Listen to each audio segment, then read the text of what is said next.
বিসমিল্লাহির রহমানির রহিম। মহতি ইসলামিক মাহফিল আয়োজনে ইসলামিক দাওয়া সেন্টার, জালিয়াত অফিস, খাবজি। তারিখ 23 জানুয়ারি 2014, রোজ বৃহস্পতিবার। বক্তা শেখ আজমল হুসাইন, সিনিয়র দায়ী, নতুন সানায়া দাওয়া সেন্টার, রিয়াদ। বিষয়: আমাদের সমাজে কুফরি ও নাস্তিক্যবাদের প্রবণতা, কারণ ও প্রতিকার।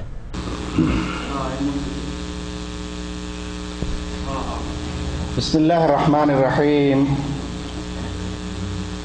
আলহামদুলিল্লাহি রাব্বিল আলামিন ওয়াল আকিবাতু লিল মুত্তাকিন ওয়াস সালাতু ওয়াস সালামু আলা সাইয়্যিদিল মুরসালিন নবিয়িনা মুহাম্মদ ওয়া আলা আলিহি ওয়া সাহবিহি আজমাইন, আম্মা বা'দ। সম্মানিত উপস্থিতি, ইসলাম প্রিয় দিনী বন্ধুগণ, আমরা অল্প কিছুক্ষণের মধ্যে আমাদের মাসিক আলোচনা শুরু করে দেব, বরং শুরু হয়েই গেছে। তবে আনুষ্ঠানিকভাবে আমরা আর অল্পক্ষণের মধ্যেই আলোচনা শুরু করব ইনশাআল্লাহ। আপনারা শুনে খুশি হবেন যে আজকে আপনারা খাবজিবাসী এই মসজিদে উপস্থিত হতে দেরি করছেন, কিন্তু দাম্মাম থেকে কিছু শেখ এবং আমাদের দিনী বন্ধু অত দূর থেকে আপনাদের মাঝে উপস্থিত হয়ে গেছে এবং আপনাদের আগে উপস্থিত হয়েছে। জাযাকুমুল্লাহ খায়রান। সে কারণে আমাদের দেরি করা উচিত হবে না। যত তাড়াতাড়ি সম্ভব আপনারা নিজের ভাইদের খবর দিয়ে দেন, সংবাদ দিয়ে দেন। আজকে আমাদের মাঝে একাধিক শেখ উপস্থিত হয়ে গেছে। এটা আমাদের সৌভাগ্যের বিষয়। আমরা যদি সময় পেতাম তাহলে হয়তো সকলের কাছ থেকেই কিছু কিছু করে শুনতাম। তবে হয়তো আমাদের সময় অতখানি সাথ দিবে না, কিন্তু চেষ্টা করব। তবুও সকল শেখ এবং আমাদের সম্মানিত অতিথি শেখ, যাকে আমরা এই মাসিক আলোচনায় আমন্ত্রিত করেছি, তিনি তার বক্তব্য পেশ করবেন ইনশাআল্লাহ। এখন আলোচনার শুরুতে আমরা একটু ছোট্ট করে তেলাওয়াত শুনব ইনশাআল্লাহ। কোরআনে কারিমের এই তেলাওয়াত করবেন হাফেজ সাইফুল্লাহ। সে বাংলাদেশেই হিফজ কমপ্লিট করেছে, বর্তমানে আমাদের অফিসে পড়াশোনা করে সাপ্তাহিক দার্সে আসে। হাফেজ সাইফুল্লাহ। আসসালামু আলাইকুম ওয়া রাহমাতুল্লাহ। আউযু বিল্লাহি মিনাশ শাইতানির রাজীম। বিসমিল্লাহির রহমানির রহিম। সুবহানাল্লাযী আসরা বি'আবদিহি লাইলাম মিনাল মাসজিদিল হারাম إلى المسجد الأقصى الذي باركنا حوله لنريه من آياتنا إنه هو السميع البصير. وآتينا موسى الكتاب وجعلناه هدى لبني إسرائيل ألا تتخذوا من دوني وكيلا ذرية من حملنا مع نوح إنه كان عبدا شكورا. মাশাআল্লাহ, আমরা চমৎকার একটি তেলাওয়াত শুনলাম। এরপরে ইনশাআল্লাহ একটি ইসলামী সঙ্গীত পাঠ করা হবে। তার পূর্বে আমাদের মাঝে আমার মেয়ে আছে, ও বলে কিছু বলবে। তো আসো বাবা।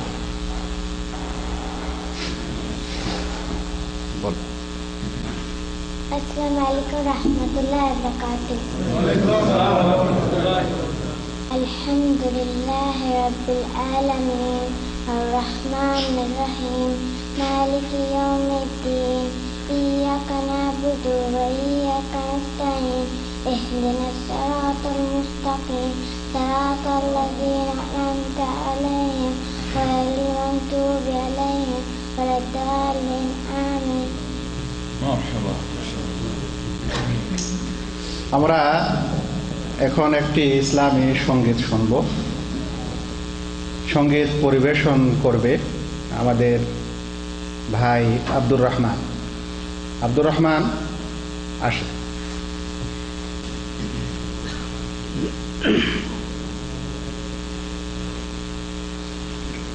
अस्सलामु अलैकुम वरहमतुल्लाहि वबरकातुहू।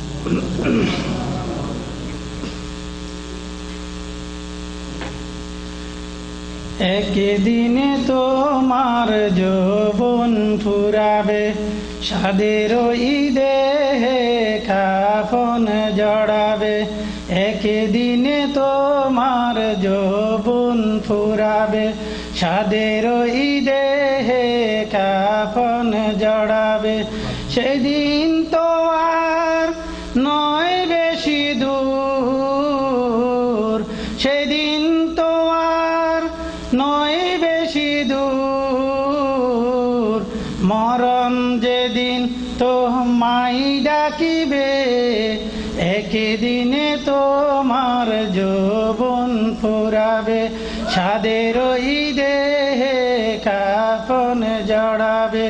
সেদিন তো আর নয় বেশি দূর, মরণ যেদিন তোমায় ডাকিবে, একদিনে তোমার যৌবন ফুরাবে। এ রঙিন দুনিয়ায় রঙে ভুলে আছো মন, ভেবে দেখো বাহাদুরি রবে বা কতক্ষণ। এ রঙিন দুনিয়ায় রঙে ভুলে আছো মন, ভেবে দেখো বাহাদুরি রবে বা কতক্ষণ। বিদায়ের ঘণ্টা বাজবে যেদিন, সেদিন তোমাকে বলবে সবই, একদিনে তোমার যৌবন ফুরাবে, সাদের ঈদে কাফন জড়াবে। সেদিন তো আর নয় বেশি দূর, সেদিন তো আর নয় বেশি দূর। মরণ যেদিন তোমায় ডাকিবে, একদিনে তোমার যৌবন ফুরাবে। প্রেম প্রীতি ভালোবাসা মধুময় ধারা, দুই দিনের লাগে শুধু অশ্রু জরা। প্রেম প্রীতি ভালোবাসা মধুময় ধারা, দুই দিনের লাগে শুধু অশ্রু জরা। মায়ার বাঁধন ছিন্ন হবে, মায়ের বাঁধন ছিন্ন করে, আধার ঘরে তোমায় রেখে আসবে, একদিনে তোমার যৌবন ফুরাবে, সাদের ঈদে কাফন জড়াবে। সেদিন তো আর নয় বেশি দূর, সেদিন তো আর নয় বেশি দূর। মরণ যেদিন তো মাই ডাকিবে, একদিনে তোমার যৌবন ফুরাবে। যাকে ভুলে আছো তুমি সেই হবে আপন, সেদিন তোমার গায়ে উঠবে কাফন। যাকে ভুলে আছো তুমি সেই হবে আপন, সেদিন তোমার গায়ে উঠবে কাফন।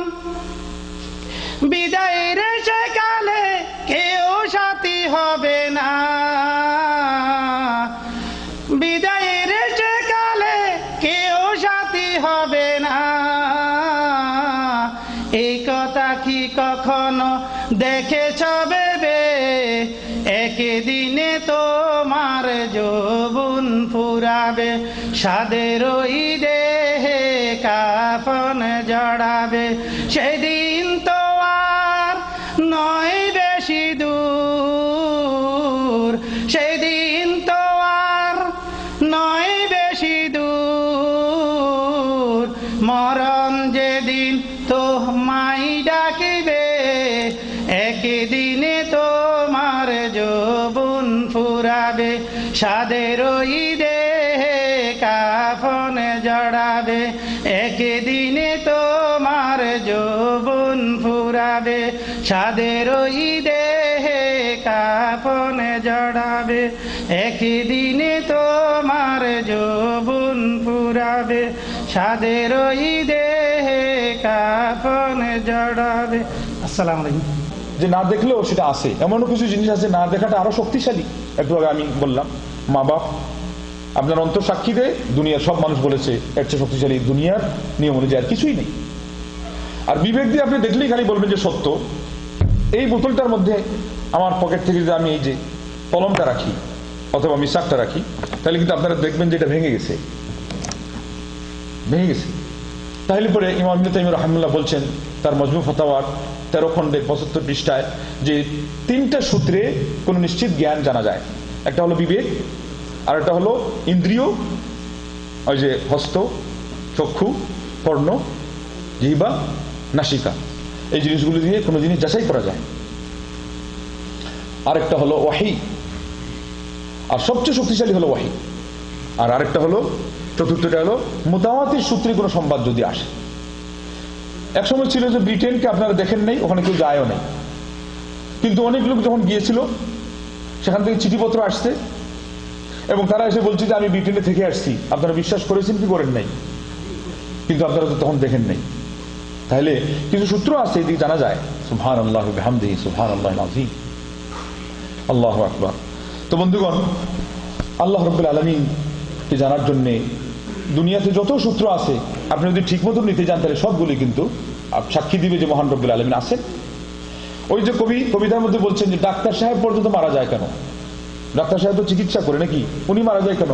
কে তাকে মারে? তাহলে কোন অসুস্থ রোগী আছে যারা সারা দুনিয়ার সকল চিকিৎসা থেকে ফেল হওয়ার পরে এরপরে হাত পা গুটিয়ে বসে আল্লাহ ভরসা করে বসে থাকে, হঠাৎ করে কয়েকদিন পরে দেখা যায় রোগ মিশে গেছে। বলেন সুবহানাল্লাহ। কে তাকে আরোগ্য দান করেছে?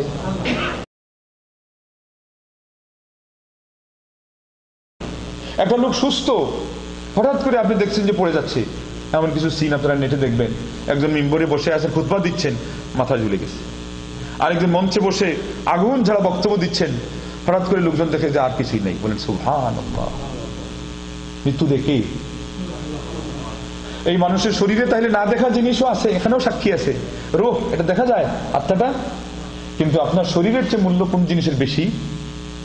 আত্মা। বলেন সুবহানাল্লাহ। এই জন্যই তো কবি বলেছেন তাআম্মাল সুতুরাল কায়নাতি ফাইন্নাহা মিনাল মালাইল আ'লা ইলাইকা রাসাইলু ওয়াকাদ খাত্তালাহা লাউ তাআম্মালতা খাত্তাহা আলা কুল্লু মা খালাল্লাহা বাতিলু মা বালাগাল মুহদুনা লাকা মাদহাতান ওয়া ইন আতনাবু ইন্নাল্লাযী ফীকা আযামু লাকাল হামদু কুল্লুল হামদি লা মাবদা লাহু ওয়া লা মুনতাহা ওয়াল্লাহু বিল হামদি আলামু। মহান রব্বুল আলামিন যে আছেন এটা আপনার মনের মণিকুঠায় যেমন এঁটে দেওয়া, এঁকে দেওয়া, লিখে দেওয়া রয়েছে, ঠিক সৃষ্টির পরতে পরতে রন্ধ্রে রন্ধ্রে প্রতিটি কণা উপকণায় আল্লাহ সাক্ষী বিরাজমান। বলে সুবহান। কিন্তু আপনার চক্ষু থাকতে হবে, তাআম্মাল, আপনার সেই চিন্তা থাকতে হবে। ওফি কুল্লি শাইইন লাহু আয়াতুন ইযা কানাত লিল মারই ফিকরাতুন। মানুষের চিন্তা শক্তি যদি কার্যকরী হয় তাহলে পরে সে প্রত্যেকটা সৃষ্টির প্রত্যেকটা কণা উপকণায় সে আল্লাহর প্রমাণ কিন্তু খুঁজে পায়। কথা কি বাস্তব না অবাস্তব? কিন্তু আমাদের সৃষ্টিগত স্বভাব ঠিক রাখা দরকার। আজকে আমাদের কবিরা কবিতা লেখে আল্লাহ আল্লাহ, রবীন্দ্রনাথ ঠাকুরকে নিয়ে 25 লক্ষ পৃষ্ঠা উনি লেখছেন, বাস। ইমাম ইবনে তাইমিয়া রাহিমাহুল্লাহ 85 লক্ষ পৃষ্ঠাতে লেখছেন, এটা আর কেউ দেখাও না। সেই জন্য আমরা আজকে অন্যদের প্রশংসায় পঞ্চমুখ, কিন্তু আমাদের পূর্বসূরীদের খবর আমরা জানি। আপনার নবী আপনার খবর কি পরিমাণ নিয়েছেন? 100 বই পড়ে আপনি নবীর নাম থেকে সরে চলে আসেন তাদের একজন মানে ঈসা নবীর নামে, এরপরে অন্য বৈজ্ঞানিকদের কাছে চলে যান। কি পায়তারা তারা এখানে চালাইছে যে নবীদের সিরিয়ালে তো নবীরা থাকবেনি 1,24,000 নবী, এর পরে পরে সর্বপ্রথম যে মানুষের নাম আসবে তার নাম হলো আবু বকর সিদ্দিক রাদিয়াল্লাহু তাআলা আনহু। বলেন সুবহানাল্লাহ। আপনাকে আপনার পূর্বসূরীদের থেকে তারা ছিন্নসূত্র করার একেবারে সুকৌশলী একটা ব্যবস্থা অবলম্বন করলো। আর আপনারা দি 100 বই পড়ে আপনারা খুব নিজেরাই আস্ফালন ছাড়েন। কি কথা কি বাস্তব না অবাস্তব? আল্লাহ নবী সাল্লাল্লাহু আলাইহি ওয়াসাল্লাম মতো মানুষ যে মাদাতিদ দুহুর ওমা আতাইনা বিমিসলিহি ওয়ালাকাদ আতা ফাআজিজনা আন নুযরাইহি, এমন মানুষ মা আমিনার কুলে জন্ম নিল যে যুগ চলে গেল তার মধ্যে কোনো মানুষ আসতে পারলো না। আর এরপরে তিনি যখন আসলেন এরপরে তাকে দেখে সিম্পল হিসাবে তো আনতে পারতো, যুগ আর আনতে পারলো না, কেননা যুগ তো কিছু করে না। যারা প্রকৃতিতে বিশ্বাসী তাদের যুগ কিছু করতে পারে, যারা বস্তুতে বিশ্বাসী তাদের আরো কোনো কিছু কিছু করতে পারে, কিন্তু যারা ইমানদার তারা কার উপর বিশ্বাসী? আল্লাহ রাব্বুল আলামিন প্রিয় নবী মুহাম্মদুর রাসূলুল্লাহ সাল্লাল্লাহু আলাইহি ওয়াসাল্লাম মানুষ দেনও নাই আর দিবেনও না।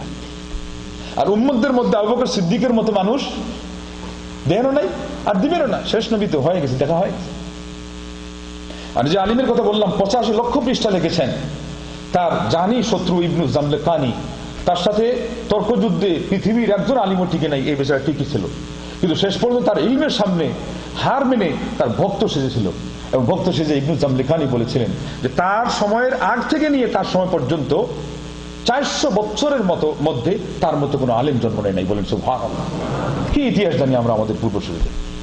আর ইমাম মিজজি তার শিষ্য বলেছেন বরং 500 বছরের মধ্যে তার মতো কোনো আলেম জন্ম নেয় নাই। বলেন আল্লাহু আকবার। আর কবি রবি ঠাকুরের নামে আপনারা প্রশংসা করেন। এইভাবেই এই ধরনের, আর এগুলো করেই তো আমাদের সমাজকে ধাবিত করা হয়েছে। কারণ একটা বড় কারণ হলো মুসলমান নাস্তিক হওয়ার, তাদের যে আদর্শ, তাদের যে শ্রদ্ধাস্পদ ব্যক্তিত্ব, এদের মোকাবেলায় এরা তাদের ওই বিধর্মী ব্যক্তিগুলোকে সামনে এনে পেশ করবে, সামনে এনে পেশ করছে, করে করে আমাদেরকে এই পর্যন্ত নামাই দিচ্ছে। এখন আমরা কার যে প্রশংসা করছি এটা আমরা নিজেরাও জানি না। বলে নাউযুবিল্লাহ। তো বলতেছিলাম যে সর্বপ্রথম আমাদের উচিত আল্লাহর উপর ঈমান আনা, কোনো কিছু না দেখে। কিন্তু একটা মতবাদ এসে বলেছে না, আগে সন্দেহ আনতে হবে, আরেকটা হলো ইচ্ছা পোষণ করতে হবে, এরপরে এটা নিয়ে কিছু নাড়াচাড়া হাঁটাঘাটি করতে হবে। শেষ পর্যন্ত দেখা গেল ইচ্ছাগুলো কোথা থেকে নিয়েছেন ওনারা? ওই থিওরি থেকে, এই মতবাদ ওই মতবাদ, যে একটা মানে সুগরা উস্তা কুবরা, এরপরে মুকদ্দমা থান, তারপরে নাতিজা, এগুলো করে বলে ওনা আল্লাহকে বের করবেন। অথবা আল্লাপাক, অথচ আল্লাপাক কোরআনেই তার একটা সূত্র বের করে দিয়েছেন, আম খুলিকু মিন গায়রি শাইইন আম হুমুল খালিকুন আম খালাকুস সামাওয়াতি ওয়াল আরদ বাল লা ইউকিনুন। আল্লাহ রাব্বুল আলামিন নিজেই আমাদের সামনে সূত্র দিয়েছেন যে তারা কি কোনো স্রষ্টা ছাড়া সৃষ্টি হয়ে গেছে নাকি না তারাই নিজেদেরকে সৃষ্টি করেছে। আমরা কি স্রষ্টা নাকি? অথবা কোন স্রষ্টা ছাড়া সৃষ্টি হয়েছি? এটাকেই মান্তিকের পরিভাষায় বলে তামানো, কিন্তু উসুলুল ফিকহের পরিভাষায় বলা হয় দলিলুস সাবরি ওয়াত তাকসির। মানে এমন ভাবে আপনাকে অক্টোপাসের ভিতরে ঢুকিয়ে দেওয়া হবে যে সঠিক উত্তর না দিয়ে আপনার যাওয়ার উপায় নেই, আর না হলে আপনি সারেন্ডার করবেন যে আমারটা ভুল। এবার আসেন আমরা দেখি মুকদ্দিমাতান এটাকে বলা হচ্ছে, অথবা সুগরা উস্তা বলা হয়। দুইটা ধাপ আপনি আমার সাথে একসাথে হয়ে চলুন, তৃতীয় ধাপে গিয়ে দেখেন উত্তরটা কি আসে। প্রথম ধাপ হলো আপনারা কি কোনো স্রষ্টা ছাড়া সৃষ্টি হয়েছি? উত্তর না। আমরা কি এখন বোঝা গেল যে স্রষ্টার মাধ্যমে সৃষ্টি হয়েছে, তো আমরা নিজেরা কি স্রষ্টা? কেউ নিজেকে স্রষ্টা সৃষ্টি করতে পারে? তাইলে তৃতীয় পর্যায়ে এবার আসেন, তাহলে পরে স্রষ্টা আছেন না নাই? তিনি কে হবেন? এই জায়গাতে একটা ফাঁক ফোকর আছে। এটা কোনটা? যারা প্রকৃতি বিশ্বাসী ওরা বলতেছে না প্রকৃতি স্রষ্টা, বস্তুতে বিশ্বাসী জড়বাদী ওরা বলছে না জড় থেকে জীব, জড় হলো আসল। পানির কথা বললাম, বিবেকের কথা বললাম, আর একটা নূরে মুহাম্মদী, এই যে বাতিনি থেকে আসছে নূরে মুহাম্মদী। যারা বলেন যে নূরে মুহাম্মদী মূল, তারা কিন্তু এর অন্তরালে, এর নেপথ্য নাটকে, এর শব্দাভরণে আল্লাহ রাব্বুল আলামিনের অস্তিত্ব কিন্তু অস্বীকার করেন, অথচ বাংলার মুসলমান জানেই না। বলেন লা ইলাহা ইল্লাল্লাহ। কোথায় আছে মতবাদ? এবং সেই জন্য নাসিরুল্লাহ চাঁদপুরি, মাফ করুক যেহেতু মারা গেছেন আল্লাহ, উনি বললেন যে আল্লাহ রাব্বুল আলামিন তার হাতে নূরে মুহাম্মদীকে নিয়ে 40 লক্ষ বছর বলে আল্লাহ জিকির করেছেন। বলে নাউযুবিল্লাহ, ইয়া মুহাম্মদ ইয়া মুহাম্মদ ইয়া মুহাম্মদ ইয়া মুহাম্মদ। এখন বলে মুহাম্মদ উত্তর দেয় না। 40 লক্ষ বছর পরে যখন মুহাম্মদ উত্তর দিয়ে বলল ইয়া আল্লাহ, তখন আল্লাহ খুশি হয়ে বললেন মুহাম্মদ রে, তুমি যেহেতু আমার ডাকে সাড়া দিলে, তাহলে আমি আমার নূর থেকে তোমাকে সৃষ্টি করলাম, আর তোমার নূর থেকে সারা জাহান সৃষ্টি করে দিলাম। বলেন নাউযুবিল্লাহ। আমি তো চিন্তায় ছিলাম যে আপনারা আল্লাহু আকবার করে দেন কিনা, তাহলে বুঝা গেল এতদিনে হুঁশ বুদ্ধি আমাদের ফিরে এসে গেছে, আলহামদুলিল্লাহ। কিন্তু বাংলার জমিনে যদি এইভাবে সুর দিয়ে এই কথাটা শেষ করতাম, তাহলে কিন্তু হয় সুবহানাল্লাহ, আর নাহলে আরেকজন দাঁড়িয়ে নারায়ে তাকবীর, নারায়ে রিসালাত। কি ভাই, কেন ওই উর্বর ভূমিতে আমার দেশের মুসলমানদের অন্তরে এই বীজগুলো বপন করে দেওয়া হয়ে গেছে। তাহলে নূরে মুহাম্মাদীর অন্তরালে স্রষ্টাকে অস্বীকার করা হচ্ছে। এমনকি আপনি নিজেও চিন্তা করে দেখেন, অস্বীকার তো করে না আমাদের এরা, কারণ বুঝে না যে এখানে অস্বীকার করার কাজ হচ্ছে, কিন্তু বাস্তবে কিন্তু পিছাই দেয়, এটাও অস্বীকার। কারণ আজকে আপনি বলছেন যে আল্লাহকে মানে না, তাকে মুলহিদ বলছেন। আল্লাহ তো ১৫০০ বছর আগে আল্লাহকে মানা সত্ত্বেও আল্লাহর অধিকারকে জায়গায় না রাখার কারণে তাকে কাফিরও বলছেন, মুশরিকও বলেছেন। কথা ঠিক না বেটি? কারণ আইয়ুমে জাহিলিয়াতের যুগে আবু জাহেল, আবুল আহাব পর্যন্ত এটা তো জানতো যে স্রষ্টা তো আল্লাহ, কিন্তু এরপর তাদেরকে কেন কাফির বলা হয়েছে? তারা ইবাদতের ক্ষেত্রে বলতো যে না, এখানে আরো কিছু লোক এর সুযোগ আছে, ৩৬০টি দেবতার সুযোগ আছে। আজকের যুগের ভারতবর্ষের হিন্দুরা ৩৩ কোটি দেবতার সুযোগ বাইর করে এসেছে। বলেন ইন্না লিল্লাহ। তাইলে বোঝা গেল আল্লাহ রাব্বুল আলামিনকে এক বাক্যে অস্বীকার করার নামই কিন্তু কুফরি নয়। আল্লাহ রাব্বুল আলামিনকে তার আপন জায়গা থেকে সরিয়ে ফেলার নামও কুফরি। সমমানের আরো কাউকে স্থির করার নামও শিরক, এবং এটাকে আরেক বাক্যে বলা হবে কুফরি। এবার আপনি যখন উপরেই তুলে ধরলেন, আর কিছু থাকলো, এই জন্য ওনাদের সকল স্বপ্ন, গল্প, বক্তৃতা, ওয়াজ, মিটিং, মিছিল, সেমিনার, সিম্পিয়াম, কনফারেন্স, কনভেনশন, সবগুলো গিয়ে দেখেন খালি নারায়ে রিসালাত ইয়া রাসূলুল্লাহ। আর এই সুযোগে ধুলা পানিতে ধুলা তুলে মাছ শিকার করে সাধারণ মুসলমানদের মনের ভিতরে আমরা নবীকে মহব্বত করি বলে দিয়ে, যারা আসলে আল্লাহ ভক্ত, যারা আল্লাহর অধিকার সাব্যস্ত করতে চায়, এদেরকে ওহাবি সহাবি গালমন্দ করে ওই ব্লগার যারা আল্লাহ নবীর নামে কটূক্তি করেছিল, ওদের সাথে ওনারা বিরাট বড় একটা আশা করে বসেছিলেন যে যারা আল্লাহ নবীকে ভাই বলে, হ্যাঁ, এদের নামে যেন আরেকটা আইন জারি হয়, এদেরকে ফাঁসি দেওয়া হয়। এনারা তা খুব খুশি, বলেন লা হাওলা ওয়ালা কুওয়াতা। তো ওনারা নবীকে কি বাবা বলে আল্লাহর সামনে সমান করে ইমানদারি পরিচয় দিবে? নবীকে তো ভাই আল্লাহ কোরআনেই বলেছেন নবীদেরকে, ওয়াইলা সামুদা ওয়াইলা আদিন, পরে কি শেষে কি আখাহুম, তাদের ভাই। আমার নবী সাল্লাল্লাহু আলাইহি ওয়াসাল্লাম নিজে বলেছেন, ওয়ালা আন আমসি ফি হাজাতি আখি, আমি আমার ভাইয়ের সাথে কোনো এক জায়গায় তার কাজ আদায় করে দেওয়ার জন্য চললে এটাকে আমি মসজিদে বসে 1 মাস ইতিকাফ করার চেয়ে আরো প্রিয় মনে করি। বলেন সুবহানাল্লাহ। তাহলে আমার নবী ভাইও সাজলেন এবং তার উম্মতের ভাই বলে উম্মতের সেবাকে তার জন্য 1 মাস মসজিদে ইতিকাফের চেয়ে আরো উত্তম মনে করলেন। বলেন আল্লাহু আকবার। আমার নবী তাহলে শুধুমাত্র একজন সাধক ছিলেন না, আমার নবী ওয়েলফেয়ারের একজন মূর্ত প্রতীক ছিলেন। তিনি উজ্জ্বল নক্ষত্র ছিলেন। সমাজ সেবা কিভাবে করতে হয় তিনি দেখিয়েছেন, শিক্ষকতা করেছেন। বলেন আল্লাহু আকবার। আপনারা কি করেছেন? আপনারা তো 1 পয়সা দিতে না দিতে মুসলমানদের ইমান কিভাবে কিনে নেওয়া যায় তার পায়তারা চালান। খ্রিস্টান মিশনারি আছে যা করছে, ব্রাক এবং আশা যা করছে, আর এরপরে কি আপনারা আঘাত হানতে চান ইসলামের উপরে, কোটার আঘাত হানেন প্রিয় নবী মুহাম্মদ রাসূলুল্লাহ চরিত্রের উপরে। তো এগুলো আসলে এমনি হয় নাই, আমরা নিজেরা বন্ধুগণ নিজেদের এই ভুল আমরা টেনে নিয়ে এসেছি। আমরা নিজেরাই বলি যা দেখি না তা মানি না। এরপর আমরা নিজেরাই বলি যে আল্লাহ নবীর কথা একদিন শুনলাম, এক ওই ভান্ডারী শরীফের একটা ভক্ত বলতেছে যে নবী গো, তোমাকে যদি দুনিয়াতেই না দেখি তাহলে আমি মানি না এই কথা যে কিয়ামতের দিন তুমি আমাকে দেখা দিবা আর সুপারিশ করবা। এই জন্য সে দুনিয়াতেই দেখতে চায়। আর মিস্টার দেওয়ানবাগী সাহেব তো আল্লাহরেও দেখছে, দেখাইছেও। কথা শুনেছেন? মানে নাস্তিক মতবাদ শুধু আমাদের সমাজে আপনারা এই কথা মনে করেন না যে ওই বিধর্মীরা করেছে। এই জন্যে কুরবান জানাই সমস্ত কথার উপরে ইমাম হামদানি বলেছিলেন যে ইসলামের জন্য বিধর্মী এবং বাহিরের শত্রুদের চেয়ে আরো বেশি ক্ষতিকর হলো ভিতরের শত্রুরা। কেননা বাহিরের শত্রুদের উদাহরণ হলো যে আপনি আপনার দেশকে বর্ডার দিয়ে এবং ব্রিগেডিয়ারকে দিয়ে সংরক্ষিত করে রেখেছেন, বাহির থেকে এসে হামলা চালানোর চেষ্টা করতেছে, পারে কি না পারে, আপনার বাহিনী যদি শক্তিশালী হয় প্রতিহত করে ফেলতে পারে, কিছুই হবে না। কিন্তু বেদাতি যারা, এরা হলো ভিতরের শত্রু, এরা তো ঢুকেই আছে। এরা ইসলামের নামে যে কথাগুলো বানায় এর মাধ্যমে ভিতর থেকে ইসলামের দুর্গকে, দুর্ভেদ্য কেল্লাকে তারা বিধ্বস্ত করে দেয়। বলেন ইন্না লিল্লাহ। আর আজকে তাই হয়েছে।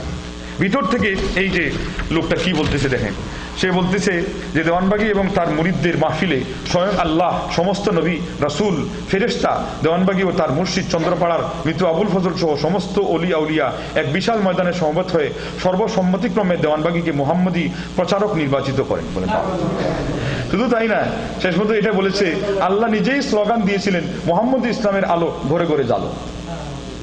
এগুলো কোথায় আছে? তাদের পত্রিকা আছে, আপনার সাপ্তাহিক দেওয়ানবাগী পত্রিকা। এরপরে একজন আছে, সে হয়তো ভক্তদের মাঝে একটু আর কি হয়তো তার ইমান দুর্বল হয়ে যাচ্ছে, এখন বলতেছে তাকে নাকি স্বপ্নে দেখানো হয়েছে। আমি স্বপ্নে দেখলাম হযরত ইব্রাহিম আলাইহিস সালাম নির্মিত মক্কার কাবাঘর এবং স্বয়ং রাসূলুল্লাহ বাবে রহমতে হাজির হয়েছেন। আমাকে উদ্দেশ্য করে বললেন নবী করিম সাল্লাল্লাহু আলাইহি ওয়াসাল্লাম বলেছেন, তো আমাকে উদ্দেশ্য করে নবী করিম সাল্লাল্লাহু আলাইহি ওয়াসাল্লাম বলেছেন, তুমি যে ধারণা করছো যে শাহে দেওয়ানবাগী হজ করেননি, আসলে এটা ভুল।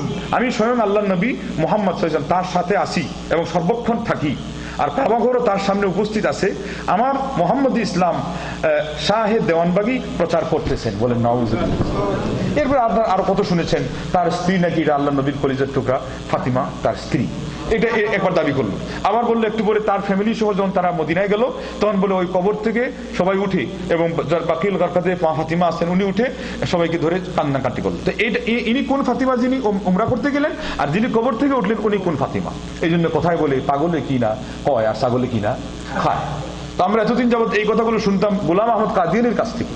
সে একবার বলতো যে আল্লাহর স্ত্রী হয়ে গেছে, আরেকদিন বলছে সে নবী, আরেকদিন বলছে সে নিজেই আল্লাহ, বলে নাউজুবিল্লাহ। শুনেন না এগুলো কথা?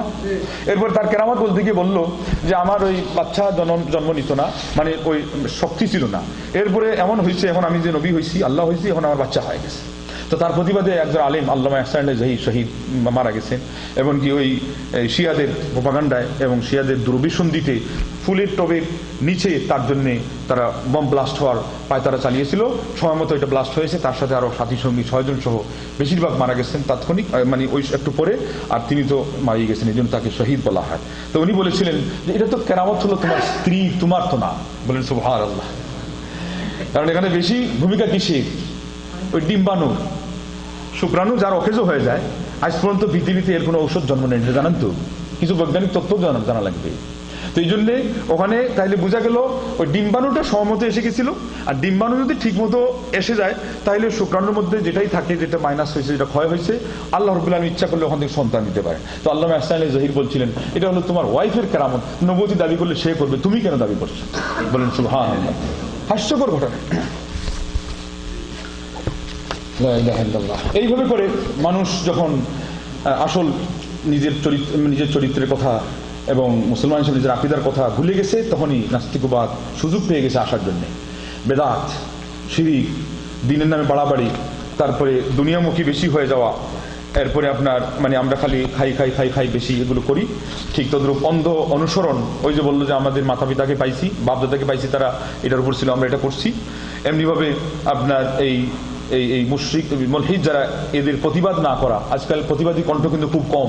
কোনো কণ্ঠ যদি দাঁড়িয়ে যায় তাহলে এটাকে রুদ্ধ করার জন্যে কি করতে হয়, সবাই উঠে পড়ে লেগে যায়। তো সেই জন্যে তারা এখন মাথা চাড়া দিয়ে ওঠার সুযোগ পেয়েছে। এবং আরেকটা বড় কারণ হলো যে এই যে নাস্তিকবাদ জন্ম নিয়েছে, এটার বড় একটা কারণ হলো বিরূপ প্রতিক্রিয়া। কিছু লোক আছে তারা আল্লাহর ফয়সালাতে রাজি থাকতে পারে না, মেনে নিতে পারে না, এরপরে বলে যে না তাইলে তো আল্লাহ নাই। উদাহরণস্বরূপ এই লোকটা মারাত্মক অসুস্থ, একটা শিশু বাচ্চা অকাল মৃত্যুতে পড়ে গেল, অথবা অ্যাক্সিডেন্ট করে একেবারে মানে যাকে বলে অ্যাবনর্মাল হয়ে গেল। তখন এরা দেখলো যে আমরা শুনি যে আল্লাহ খুব দয়াবান, এই বাচ্চাটাকে তো আমরাই সহ্য করতে পারতেছি না, এইভাবে কেন হলো? আল্লাহ করলে তাহলে তো আল্লাহ থাকতে পারেন না। দেখছেন কথা চিন্তা করছেন কিনা?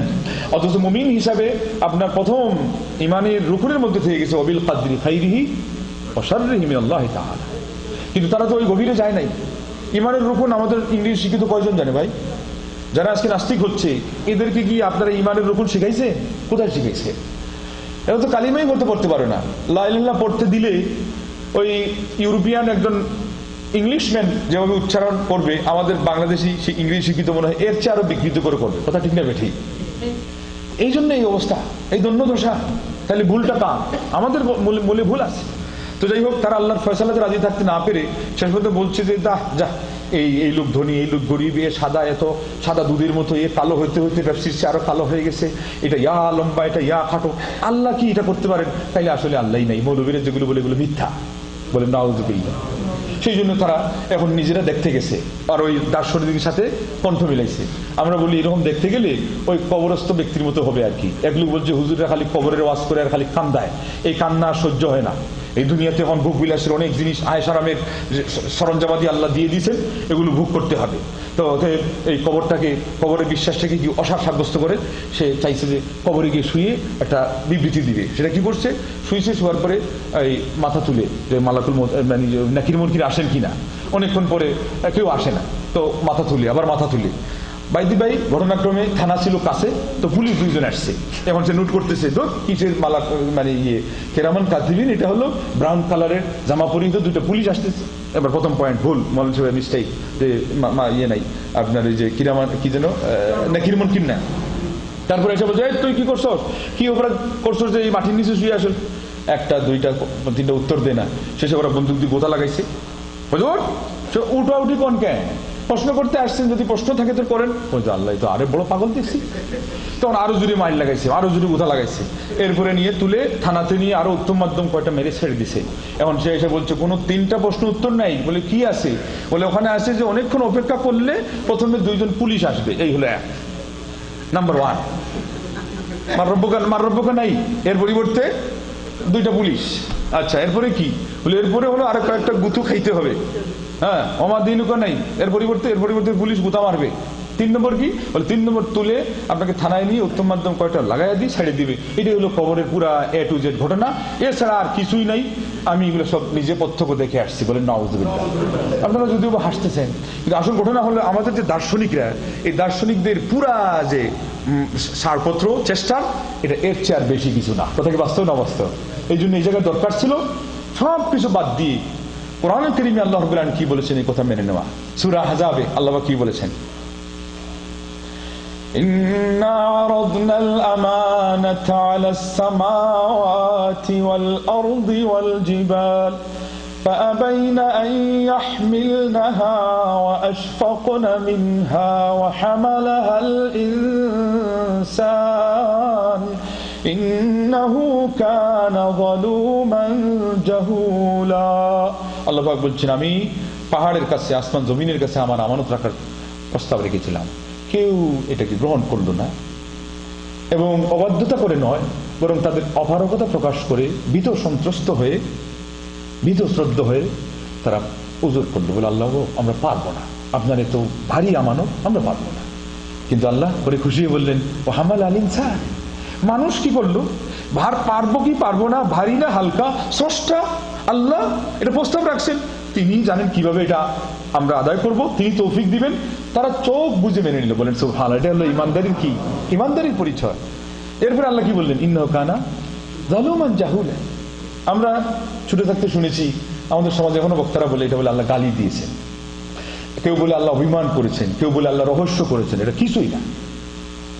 সারা তাফসীরের নির্যাস শেখ মোহাম্মদ বিন সালেহ আল উসাইমিন রাহিমাহুল্লাহ, মারা গেছেন উনি, বলেন রাহিমাহুল্লাহ, উনি বলেছেন যে এটা আল্লাহ রাব্বুল আলামিন আমাদেরকে এই জায়গাতে ওই ভারী দায়িত্বটা বহন করার শিক্ষা রেখে দিয়েছেন, যে বান্দা তুমি যে নিয়ে নিয়েছো, এবার মনে রেখো যে ওইটা পালন করতে গেলে তোমাকে ইলম অর্জন করা লাগবে। তুমি যদি আমার পরিচিতির ইলম অর্জন না করতে পারো, তাইলে এই গুরু দায়িত্ব, এই ভারী আমানত তোমার পক্ষে আদায় করা সম্ভব হবে না। 1 নম্বর 1। 2 নম্বর হলো খালি ইলম অর্জন করবা আর আমল করবা না, তাহলে পরে তুমি তোমার মাধ্যমে এই আমানত আদায় করা সম্ভব হবে না, তাহলে পরে তোমাকে আমলও করতে হবে। তো সেই জন্য জালুমা আমল করলে আর জুলুম থাকে না, আর জাহুলা ইলম অর্জন করলে আর জেহেল থাকে না। বলেন সুবহানাল্লাহ। এবার উত্তর পাইছেন যে সুশীল সমাজ তৈরি হতে গেলে রিলিজিয়ন লাগবে, ধর্মীয় জ্ঞান লাগবে। খালি ওই আপনার রিথমেটিক আর আপনার রিডিং রাইটিং পড়লে হবে না, আপনার বিদ্যা লাগবে এবং ধর্মীয় বিদ্যা, ঐশিক জ্ঞান লাগবে। তো এইভাবে করে আমরা দেখতে পাই, আমি সংক্ষেপে ছেড়ে চলে যাচ্ছি, আপনার অন্ধভক্তি, দুনিয়ার প্রতি আসক্তি। মানুষ যদি টাকা পয়সার অন্ধ হয়ে যায় আর তার পরকালের কথা মনে হবে? কেউ যদি বস্তুবাদী হয়ে যায়, যে খাওয়া দাওয়া ফুর্তি করে যেগুলো কথা বলে, তাহলে কি তার আল্লাহর ভয় মনের ভিতরে স্থান পাবে? মেহরবানি করে মোবাইলগুলো সাইলেন্ট রাখেন, মেহরবানি করে মোবাইলগুলো সাইলেন্ট রাখেন। আজকের বিষয়টা কি গুরুত্বপূর্ণ কিনা, এই গুরুত্বের জন্য আমরা একটু ত্যাগ দিতে পারি তো নাকি? আমি আশা করবো আর যাতে বলা না লাগে, সময়ের ত্যাগ এবং মোবাইল আপনার সাইলেন্ট করার ত্যাগ আপনার দেওয়ার জন্য প্রস্তুত থাকুন। আমরা আল্লাহ সম্পর্কে আলোচনা করছি, এর চেয়ে প্রিয় কোনো বিষয় দুনিয়াতে আছে? ইন্না শরাফাল ইলমি বিশরাফিল মালুম। কোনো জ্ঞানের কোনো বিষয়ের মর্যাদা মান নির্ণয় হবে ওই বিষয়ের আলোচ্য জিনিসটাকে নিয়ে। আজকের বিষয়ের আলোচ্য কি, আলোচ্য বিষয় কি? আজকের আমাদের প্রতিপাদ্য বিষয়টা কি? আল্লাহর অস্তিত্ব। বলেন সুবহানাল্লাহ। আর আল্লাহর অস্তিত্ব এটা কত গুরুত্বপূর্ণ বিষয়। আল্লাহর অস্তিত্ব যদি অস্বীকার করা যায় আর দুনিয়াতে মানুষ থাকতে পারবে? এই মানুষ সমাজ পশু সমাজের চেয়ে আরো নিকৃষ্ট হবে, আরো জঘন্য হবে, এবং বাস্তবে তাই হচ্ছে। আজকে এই নাস্তিকতার কারণেই তো মানুষের চরিত্র নষ্ট হচ্ছে। কথা কি বাস্তব না অবাস্তব? আর এটার উপরে আল্লাহ রাব্বুল আলামিন কত প্রমাণ রাখছেন, সেই জন্য আমি কারণগুলোকে এই কারণগুলো কিন্তু হলো পরোক্ষ এবং মৌলিক কারণ। এখন আমরা আসবো প্রত্যক্ষ কারণের মধ্যে। প্রত্যক্ষ কারণের মধ্যে একটা হলো যে ধর্মীয় অনুভূতি হালকা হয়ে যাওয়া। আজকে আমাদের সমাজে ধর্মীয় অনুভূতি তো খুব শক্তিশালী মনে হয়, আছে নাকি? কি ভাই, ওই গিয়ে দেখেন বড় বড় ডাক্তার, ইঞ্জিনিয়ার, যাদের টাকা পয়সা আছে, ছেলেও যদি কিছু ব্রেইনি হয়, তাহলে ওই আইএ পাস করার পরেই খালি ফাইলপত্র রেডি করবে কিভাবে ইউরোপ পাঠানো যায়। কথা কি বাস্তব না অবাস্তব? ইউরোপ গেলে কি শিখে আসবে? কোরআনের হাফিজ হয়ে আসবে নাকি? মুফতি সাহেব হয়ে আসবে নাকি? ইউরোপ গেলে মিস্টার হয়ে আসবে। কি মিস্টার? মিস্টার অমুক, মিস্টার তমুক, এরপরে নামও ওই রকম হয়ে যাবে। আমাদের পরিচিত একজন আছে ইউরোপিয়ান, 23,000 রিয়াল বেতন। ওটা শুনে আবার পাগল হয়ে যায় না, কিন্তু সে কি চাকরি করে এটা বলে মানা, বলে নাউজুবিল্লাহ। সৌদি আরবে চাকরি করে, কিন্তু তার জব কি এটা বলা মানা। তো এই গুমর রেখে জুমাবারও নামাজে যায় না, শুক্রবারও নামাজে যায় না। তার 23,000 কেন? তার 23 কোটি রিয়াল যদি হয়, আপনি এটাকে তালাক দিতে পারবেন তো? কিন্তু অনেক মুসলমান আছে কয় যে না, ওই যে যা কিছু নগদ পাও হাত পেতে নাও, বাকির খাতায় ফাঁকি সুন্দর রেখে দাও। ওটা ওইভাবে না বললেও মুসলমানরা কি বলে জানেন? অনেক মুসলমান দুর্বল ইমানদার কয় যে হুজুর বলে কি আগে নিয়ে নেই না, একটু অনুমতি দিয়ে দেন, সুযোগ নাই, একটু ফতোয়ার তো কিছু ফাঁক ফোকর থাকে। বলে আমাদের ফতোয়াতে নাই এটা। বলে কিভাবে? এরপরে যদি জিজ্ঞাসা করেন ফাঁক ফোকর মানে, বলে দেন যে মুঠের উপরে চলবে, এরপরে তওবা করে নিব তো। বলে নাউযুবিল্লাহ। এইভাবে তওবা করে নেওয়ার ইয়ে করে এই দেশে রিয়াদে লেখাপড়া করতো, কয়েকবার উমরা করেছে, হজও করেছে।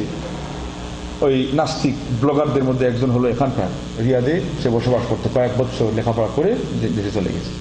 তার নাম নাস্তিক নবী। বলে নাউযুবিল্লাহ। নাস্তিক তো নাস্তিক, আবার নবী। তো নাস্তিক আবার নবী কি সেটা ভাই? এটা কোন কথা? নাস্তিকের মানি হলো এদের কোনো কি নেই, আল্লাহও নাই, রাসূলও নাই, ধর্মও নাই। কথা ঠিক না বেঠিক? ব্লুটার্ক একজন আপনার ওই গ্রিক দার্শনিক, সে বলেছে পৃথিবীর ইতিহাসে আমি অনেক নগরীর সন্ধান পেয়েছি, যে নগরীতে কোনো সুউচ্চ অট্টালিকা নাই, যে নগরীতে কোনো সুউচ্চ প্রতিষ্ঠান নেই, যে নগরীতে কোনো জেলখানা নাই, কিন্তু পৃথিবীর ইতিহাসে আমি এমন কোনো নগরী পাই নাই যে নগরীতে কোনো ইবাদতখানা নাই। বলেন সুবহানাল্লাহ। সেও তো নাস্তিক এবং দার্শনিক, কিন্তু এটা বাস্তব কথা সাক্ষী দিয়েছে। ওয়াল হাক্কু মা শাহিদাত বিহি আদাউ। আর আজকে মুসলমানের সন্তান কাবা ঘুরে এসে আল্লাহর এই ঘর দেখে, যেখানে নতুন যারা মুসলমান হচ্ছে, এই দেখেন আল্লাহ যে আসেন কিভাবে। পৃথিবীতে কোন লোককে আপনি দেখছেন যে প্রকৃতির কারণে কোন দিন কেঁদেছে? প্রকৃতি তোমার এতদিন পাইনি আজকে বেশ কাঁদছে, কোনো দেখছেন? তার মানে এটা মিথ্যা, ভুয়া, ধোঁকা। কিন্তু নতুন কোন মুসলমানকে আপনি কালিমা পড়ায়া তার ভিতরে যদি ঠিক মতো কাবা ঘরের কথাটা খালি ঢুকাইতে পারেন, যে তুমি যে কাবা ঘরে যাইবা, সাথে সাথে দেখবেন তার চক্ষু যুগল দিয়ে অশ্রু প্রবাহিত হচ্ছে। বলে কেন? সুবহানাল্লাহ। বলে এটা আল্লাহর ঘর, এবং ওখানে আপনি হাজির করে দেখেন তাকে আপনি আনতে পারবেন না। কেন? তার দুঃখটা আপনার চেয়ে বেশি, যে এতদিন আমি এই ঘরের রব এবং এত সত্য মাবুদ, মনের মণিপুরে যিনি আছেন তার থেকে আমি দূরে ছিলাম, আমার মতো অপরাধী আর কে হতে পারে? বলেন আল্লাহু আকবার। সে এমন জায়গায় ছিল, একজন ফিলিপিনি নও মুসলিম, যেখানে ভোগ বিলাসের কোনো জিনিসের অভাব নাই, কিন্তু সে বলছে আমার সারা জীবনে সব পাওয়ার পরে আমি মনে করতাম একটা জিনিস যেন আমার জীবনে নাই, কিন্তু সেই জিনিসটা যে কি এটা আমি জানতাম না। কালিমা পড়ার পরে আমি বুঝলাম সেই জিনিসটার নাম হলো আল্লাহ। বলেন সুবহানাল্লাহ। কোন মা বাপ হারা সন্তানকে যদি আপনি মা বাপ মিলিয়ে দেন, ওই যে 17 বছর পরে 4 স্টলে কর্মরত একজন মহিলার সাথে তার সন্তানের দেখা হয়, যেটা খবর পাইছে, ইন্ডিয়াতে গিয়ে সাপুড়ে সেজে যায়, এরপরে নাচ দেখায়, তখন সাপুড়ে তার মেয়ের সাথে বিয়ে দেওয়ার প্রস্তাব করে, রাজি হয় না, মারধর শুরু করে দেয়। এরপরে সে চলে আসে ওই রাজশাহীতে, তার জানা মতে ওই এলাকায় একটা অন্ধ ছিল, অন্ধের নাম বলে বলে কাছে পৌঁছে যায়। রাস্তায় হাঁটতেছে হাঁটতেছে হঠাৎ করে মা একটা ছেলেকে দেখতেছে আগন্তুক, আর সেও একটা মহিলার দিকে তাকাচ্ছে, আমাকে দেখছে কেন। আর বেশি দুষ্ট ছিল, এই জন্য মা তাকে ওই ছেঁকা দিয়েছিল তার মুখের মধ্যে আর হাতের মধ্যে। মা চেহারা দিয়ে তাকায় দেখে ওই চিহ্ন তো ওই ছেলেরই, আর এত বড় তাগড়া নজওয়ান ছেলে, এটা কে, আবার আমার দিকে এত বেশি তাকায় কেন। একটু কাছে আসতে না আসতে আর দেরি করা লাগলো না, কাউকে জিজ্ঞাসা করা লাগলো না তোমার নাম কি আর তুমি কে, কোথা থেকে আসছো। জড়িয়ে ধরে মা আর ছেলে কি যে কান্না, বলেন সুবহানাল্লাহ। তাইলে মাকে চিনা যেই পরিমাণ সহজ নয়, স্রষ্টাকে চিনা সেই পরিমাণ সহজ। কিন্তু এই যে মানবরূপী এবং দানবরূপী শয়তান যখন আমাদের মাঝখানে বাধা হয়ে দাঁড়ায়, তখনই আমাদের বঞ্চিত হতে হয় এবং লাঞ্ছনা গঞ্জনার শিকার হতে হয়। এখন এই মানুষটা কি বলছে যে মাই লাইফ ইজ ইন আল্লাহ, যে আমার এখন পুরো জীবনটা হলো আল্লাহর মধ্যে, আল্লাহকে নিয়ে আমি বাঁচবো, আল্লাহর নামে আমি মরবো। বলেন সুবহান। বন্ধুগণ, এই সেই আল্লাহ যে আল্লাহ রাব্বুল আলামিনকে চিনতে কোনো কষ্ট হয় না, কিন্তু অন্তরটা সাধু রাখা লাগে এবং চর্চা করা লাগে, জানা লাগে যে কোন কোন কারণে আমরা আল্লাহ থেকে দূরে সরে যাই। তার মধ্যে একটা হলো যে ধর্মীয় শিক্ষা দীক্ষা দুর্বল। আজকে আমাদের সমাজে দুর্বল হয়ে পড়েছে কি পড়ে নাই? কুদরতি খুদার সিলেবাস পড়ে আপনি কি শিখবেন? আকবরী ধর্মের মাধ্যমে যেটা হয়েছিল, এরপরে কুদরতি খুদার সিলেবাস এসে আমাদের অবস্থা আরো, বাকি যেটুকু অবশিষ্ট ছিল সব শেষ হয়ে গেছে। এখন পাঠ্যসূচিতে পাঠ্যপুস্তকে আমাদেরকে একবার বলে দেওয়া হচ্ছে যে আল্লাহর নামে এবং আপনার দেবতার নামে কোনো জিনিস জবাই করলে এটা বলে হালাল হয়ে যায়, বলে নাউজুবিল্লাহ।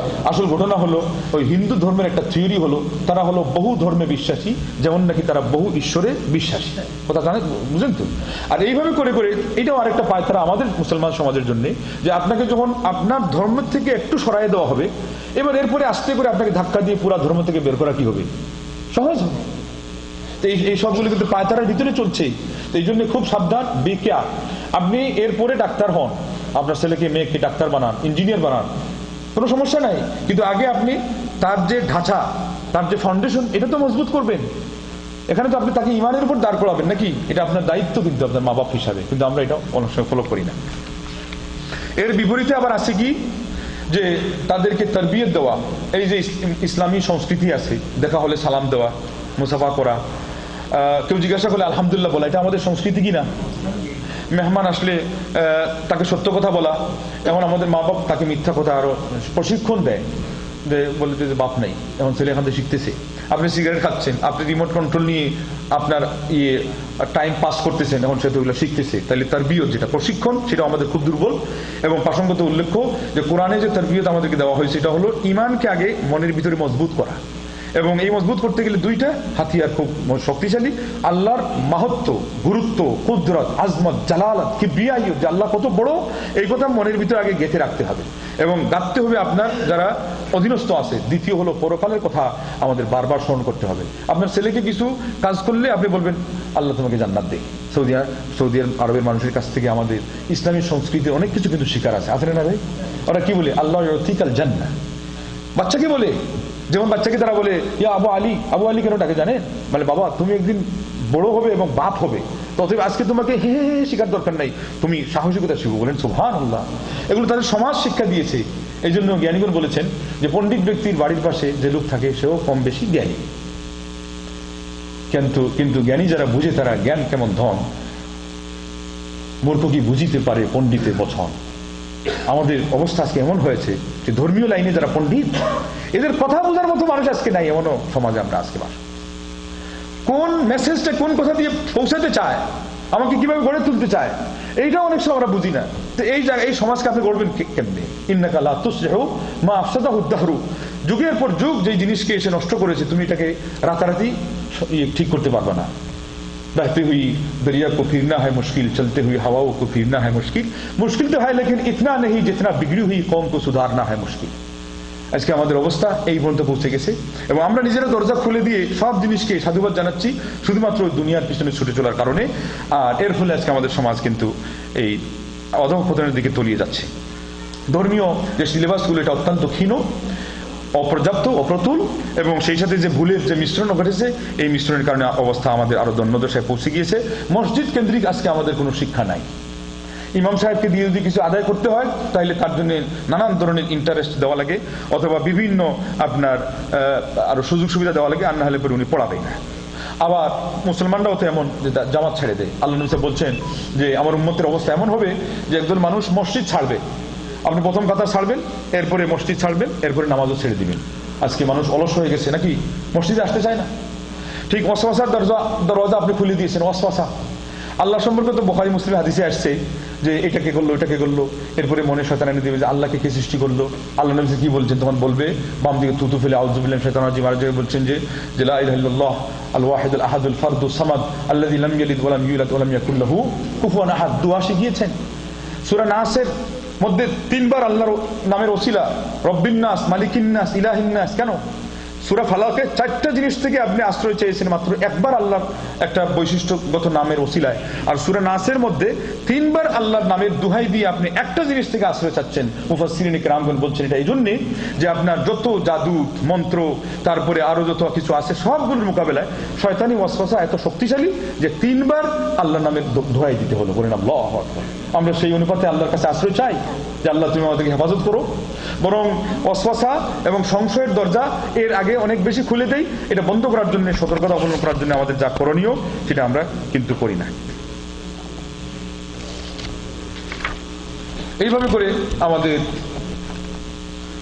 এই ধর্মের নামে সমাজে তুচ্ছ তাচ্ছিল্য করা হয়, আমরা সবাই শুনি। মোল্লার দৌড় মসজিদ পর্যন্ত, তারপরে রবি ঠাকুরের প্রশ্নের কথা আগে শুনলেন। এরপরে আমরা আমাদের ধর্মীয় যারা যে সমস্ত মহামানব তারা কিভাবে উপদেশের কথা বলেছেন আমরা এগুলো শুনি না। ওই যে আল্লাহর নিয়ামতকে আপনি কিভাবে মূল্যায়ন করবেন, আল্লাহ রাব্বুল আলামিন কোনো মুসিবত দিলে এটাকে আপনি কিভাবে হালকা করবেন। হাদিসে আসছে, মুসলিম হাদিসে, তোমরা নিচের দিকে তাকাও। তো নিচের তাকালে আপনি দেখবেন আপনার চেয়ে আরো কত মুসিবতে কত লোক আছে না? আপনি তো ভারতবর্ষের একজন, ভারতবর্ষের হাকিম শেখ সাদি কি বলছেন, তাকে যখন জিজ্ঞাসা করা হয়েছিল এটা হিকমতের কথা কন, উনি বলল কি আর কমু, এই যে আমার চিবুক দুইটা, এটা আল্লাহর নিয়ামত চাবাইতে চাবাইতে দাঁতের মাড়ি পর্যন্ত ক্ষয় হয়ে যাচ্ছে, দাঁত পর্যন্ত ভেঙে যাচ্ছে, কোনোটা খসে যাচ্ছে, কিন্তু তার আশপাশে যে 2টা ঠুট আছে আর জিহ্বাখানা আছে, এরা সবসময় আল্লাহর বিরুদ্ধে খালি অভিযোগই করে। বলেন লা ইলাহা ইল্লাল্লাহ। আপনি যদি এই কথা চিন্তা করতেন, কোনোদিন আল্লাহর নিয়ামতকে ছোট করে দেখতে পারতেন? অস্বীকার করা তো অনেক দূরের কথা। আল্লাহর ফয়সালাতে যে মঙ্গল আছে, এই যে ঘটনাগুলো সামনে ঘটে, এগুলো একটু মনে রাখতেন, তাহলে কি কোনোদিন আল্লাহকে অস্বীকার করতেন? তার নিয়ামতের না শুকরিত দূরের কথা। ওই যে এগুলোকে ফ্লাইট মিস হলো এই আপনার সিগনালে দেরি করার কারণে, সেই দুঃখে মানে প্রাণ ফাটবে এমন অবস্থা। বলে আল্লাহ তো চাইলে এই সিগন্যালটাকে একটু কমাই দিতে পারতো, এই সময় গাড়িটা না আনতে পারতো। আল্লাহর উপর অভিযোগ। কতক্ষণ পরে খবর পাইছে ওই ফ্লাইটে যত মানুষ ছিল সবগুলো একেবারে মরে গেছে। এখন কয় কি, আল্লাহ গো তোমার শুকরিয়া আমি কি দিয়ে আদায় করবো, সেই ভাষা আমার নাই। বলে সুবহানাল্লাহ। আসল ঘটনা তো হলো এগুলোই তো আসল। এইভাবেই আপনি চিন্তা করবেন, আপনি মুমিন। আপনার শ্রদ্ধার যে ব্যক্তি, আপনার যে মানার যে সিলেবাস কোরআন এবং হাদিস, এটাকে আপনি আগে সবার উপরে তুলে রেখে দিবেন। এর মাঝখানে অন্য কোনো জিনিস আনতে দিবেন না, কোনো থিওরিকে আপনি স্থান দিবেন না। তাহলে ওমাই ইউমিন বিল্লাহ ইয়াহদি কলবাহ, আল্লাহ পাক ওয়াদা দিয়েছেন তুমি যদি তোমার ঈমানকে ঠিক রাখো আমি তোমার অন্তরকে ঠিক রাখবো। বলেন সুবহানাল্লাহ। আমি নিজেই আমার ঈমানকে নড়বড়ে করার যে কাজগুলো ওগুলো করে দেই, আর এরপরে আল্লাহকে বলি আল্লাহ আল্লাহ তুমি হেফাজত করো। এটা কি হবে? আপনি আপনার যে কাজ সেটা করতে হবে। এইভাবে করে আরেকটা বড় কারণ কি জানেন, এই ধর্মীয় বিষয়ে এক পর্যায়ে এই যে পাশ্চাত্যে কেন এই ধর্ম নিরপেক্ষতা বা ধর্মহীনতা আসলো, ওই ধর্মীয় যারা লোকজন ছিল, গির্জাতে যারা পাদ্রী ছিল, ওরা শোষণ করা শুরু করে, মানুষের সম্পদের উপর ট্যাক্স বসায় এবং অযথা কিছু কাহিনী শোনায়, এটা ধর্ম এটা ধর্ম। ওই Bible, old testament, new testament এগুলো তো আপনারা শুনেন। এরপরে বলে দেয় যে কেউ পাপ করছো আমাদের কাছে আসো, আমরা ক্ষমার চেক দিয়ে দিচ্ছি, জান্নাতের চেক দিয়ে দিচ্ছি। মানুষ শেষ পর্যন্ত অনেক জিনিসকে খোঁজ নিয়ে দেখে, আর বিশেষ করে এখন তো মানুষের ব্রেন চোখ মুখ খোলা, এগুলো তো ভুয়া। তখন তারা শেষ পর্যন্ত বলে দেখি যে না, তাইলে শুধু চার্চই ভুয়া না, চার্চকে কেন্দ্র করে যে ধর্ম প্রচার করা হয় ধর্মটাও ভুয়া। এই বিস্ফোরণটা ঘটে পাশ্চাত্যে এবং শেষ পর্যন্ত মানুষ ধর্মান্তরিত হয়ে যায়। আজকে কিন্তু আমাদের সমাজে এই সুফিরা কিন্তু এটা করতেছে। যেই চ্যানেলের আপনারা এখনো অনেকে ভক্ত, এই যে আই চ্যানেল, এগুলো প্রচার করে বেড়ায় সকল মিথ্যা গল্প। এই যে আজকে শুনলাম এই সাগরের নিচের থেকে তেল উঠে, আর আমাদের ওই আই চ্যানেল ওই ফারুকি যেটা, সে বলছে বাংলাদেশ নাকি তেলের উপরে ভাসতেছে, আর এগুলো শুধুমাত্র অলি আউলিয়াদের বরকতে। বলেন নাউজুবিল্লাহ। তো কোন দিন উঠবে এটার খবর সেও জানে না, তার বাপেও জানে। বলেন লা ইলাহা ইল্লাল্লাহ। অথচ আপনাদেরকে নিয়ে হাসি ঠাট্টা করছে, এটা আপনাদের ব্রেনকে নিয়ে তারা খেলা করতেছে। যে আল্লাহ স্রষ্টা, তেলের মালিক এবং আসমানের মালিক, জমিনের মালিক, ওই আল্লাহ বলছেন ঈমান আকীদাকে খাঁটি করলে আমি আসমান থেকেও বরকতের দরজা খুলবো, জমিন থেকেও বরকতের দরজা খুলে দিব। আজকে এই যে মরুভূমি কিভাবে তেলারান্বিত হয়ে গেছে, কিভাবে আজকে আমরা সুজলা সুফলা শস্য শ্যামলের দেশ থেকে এসে এখানে ইনকামের জন্য আমরা সময় পাস করছি, কেন? তারা ঈমান ঠিক রাখছে, আল্লাহর উপরে বিশ্বাসটাকে ঠিক রাখছে, আরো কিছু ইসলামের মৌলিক অবকাঠামো এগুলিকে ধরে রাখছে। নামাজ এমনি দেখবেন যে ওই আলতু ফালতু যাই করুক নামাজের সময় আল্লাহু আকবার করে দাঁড়িয়ে তো গেছে, আছে না? তো এই জিনিসগুলো মৌলিক জিনিস বন্ধুগণ। এবং বেদাত এটাও একটা কারণ ধর্মনিরপেক্ষতা এবং ধর্মহীনতা হওয়ার। এগুলোতে তাদের সমাজ সচেতন এবং সজাগ, আমরা কিন্তু সেই মানে সজাগ এবং সচেতন না। তো সেই জন্যে আমাদেরকে খুব সাবধান থাকতে হবে যে ধর্মের নামে কোনো অপপ্রচারকে, কোনো কিচ্ছা কাহিনীকে যে আমরা সুযোগ না দিই। অথচ আমাদের সমাজে কিচ্ছার বিরাট সুযোগ আছে। সময় বোধ কমে গেছে,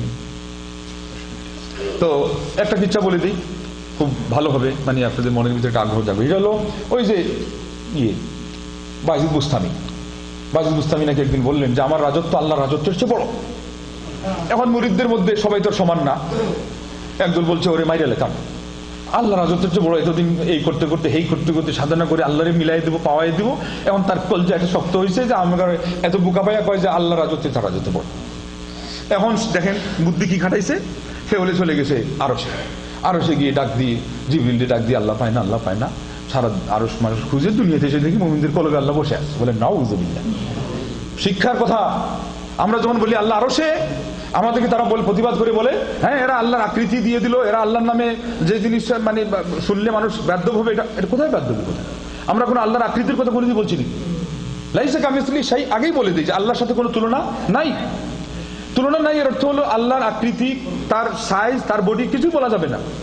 আপনারা যখন বললেন মুমিনের কলবে, এবার কি আল্লাহর আকৃতি দিলেন কি দিলেন না? কি পরিমাণ দিয়েছেন? এত ছোট করে আনছেন যে মুমিনদের কলব যত ছোট আল্লাহ তার চেয়ে ছোট। কারণ এই জিনিসের ভিতরে কাউকে ঢুকাইতে গেলে এর চেয়ে ছোট হওয়া লাগবে কিনা? আল্লাহ আল্লাহ আল্লাহ, কে করলো অপরাধ আর দোষ হলো কার? এই জন্য বলে চুরির মার বড় গলা। এখন বলে এই বায়জিদ বুস্তামি এসে দেখে মুমিনদের কলবে আল্লাহ, ফজরের পরে এদেরকে বলছে এই তোমরা কে আমারে মারার জন্য রেডি হয়েছিল, এবার শুনো এই কাহিনী শোনার পরে বলে মাথা সব সোজা হয়ে গেছে, বলে নাউযুবিল্লাহ। কেন? এই কাহিনী তো মানার কথা না, এটা শোনার পরে আরো খর্বগ্রস্ত হওয়ার কথা ছিল। এটা এই জন্যই যে আমাদেরকে এই গল্প শুনিয়ে অভ্যস্ত করে দেওয়া হয়ে গেছে, ধর্মীয় তথ্য কোথায় আমরা এটা জানি না বন্ধুগণ। অথচ আল্লাহ রাব্বুল আলামিনের ব্যাপারে এবং এই জিনিসগুলো জানার জন্য, এমনকি আল্লাহ যে আরশে আছেন এটার জন্য আপনার ফিতরতটা এটার জন্য যথেষ্ট। আসুন ইমাম হামদানি, যে হামদানি বলছিলেন যে বেদাতিরা, এই হামদানি আবুল নোমান বলে আরেকজন দার্শনিককে বলেন, না দার্শনিক সাহেব, খালি আল্লাহ নিয়ে যে এত চিন্তা করেন, গবেষণা করেন, আকেল দৌড়ান, তো কম দেখি আল্লাহ যে আরশে আছেন এই কথাটা আপনি কেন মানেন না?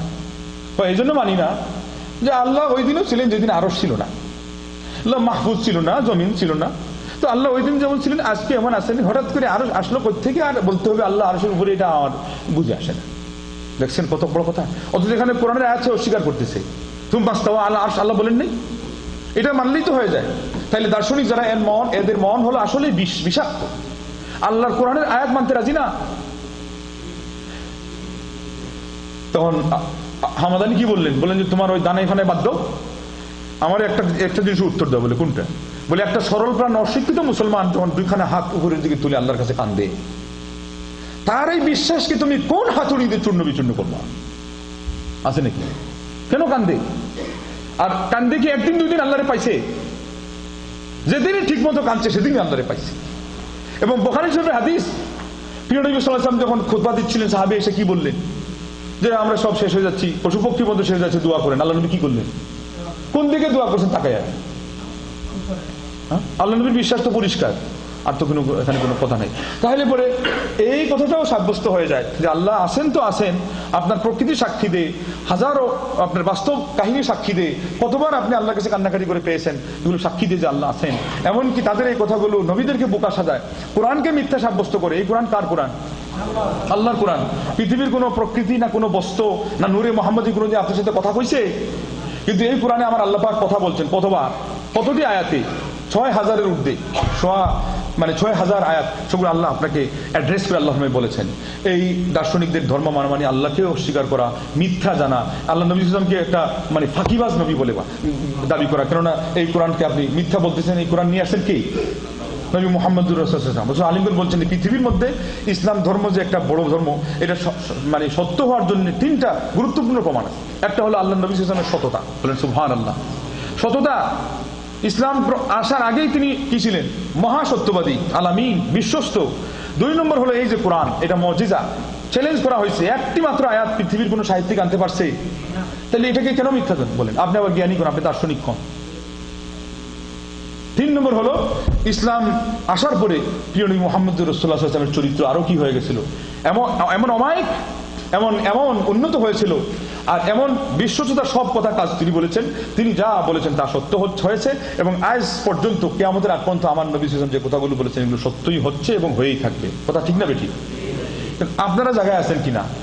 ওই যে তিনি বললেন যে 10টা বড় বড় নিদর্শন না আসলে কিয়ামত হবে না, আর আপনারা বললেন 2000 সালেই কিয়ামত। এই কথার অর্থ কি? আপনি আল্লাহর নবীকে ঠিক মতো সত্য বলে জানেন নাই, সেই জন্য ওই বৈজ্ঞানিকদের কথা, জ্যোতিষী এবং যারা জ্যোতির্বিজ্ঞান নিয়ে চর্চা করে তাদের কথা আপনি কান দিয়েছেন। আর কান দিবেন কোনোদিন যে ইনি মহাবৈজ্ঞানিক, হ্যাঁ কান দিবেন তো ওই টাইটানিক যারা তৈরি করছিল এদের মতো আপনারও জাহাজ ডুবে যাবে। কথা মনে থাকবে তো ইনশাআল্লাহ?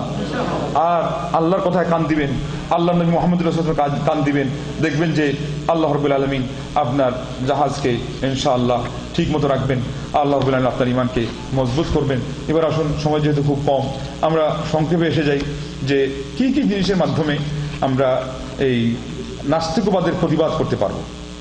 এই নাস্তিকবাদের প্রতিবাদের জন্য আপনার সর্বপ্রথম তাওহীদের আকীদা বিশ্বাসকে মনের ভিতরে যেমন বদ্ধমূল করে রাখতে হবে, ঠিক এটার প্রচার ও প্রসারের কাজ চালাইতে হবে। পারবেন তো?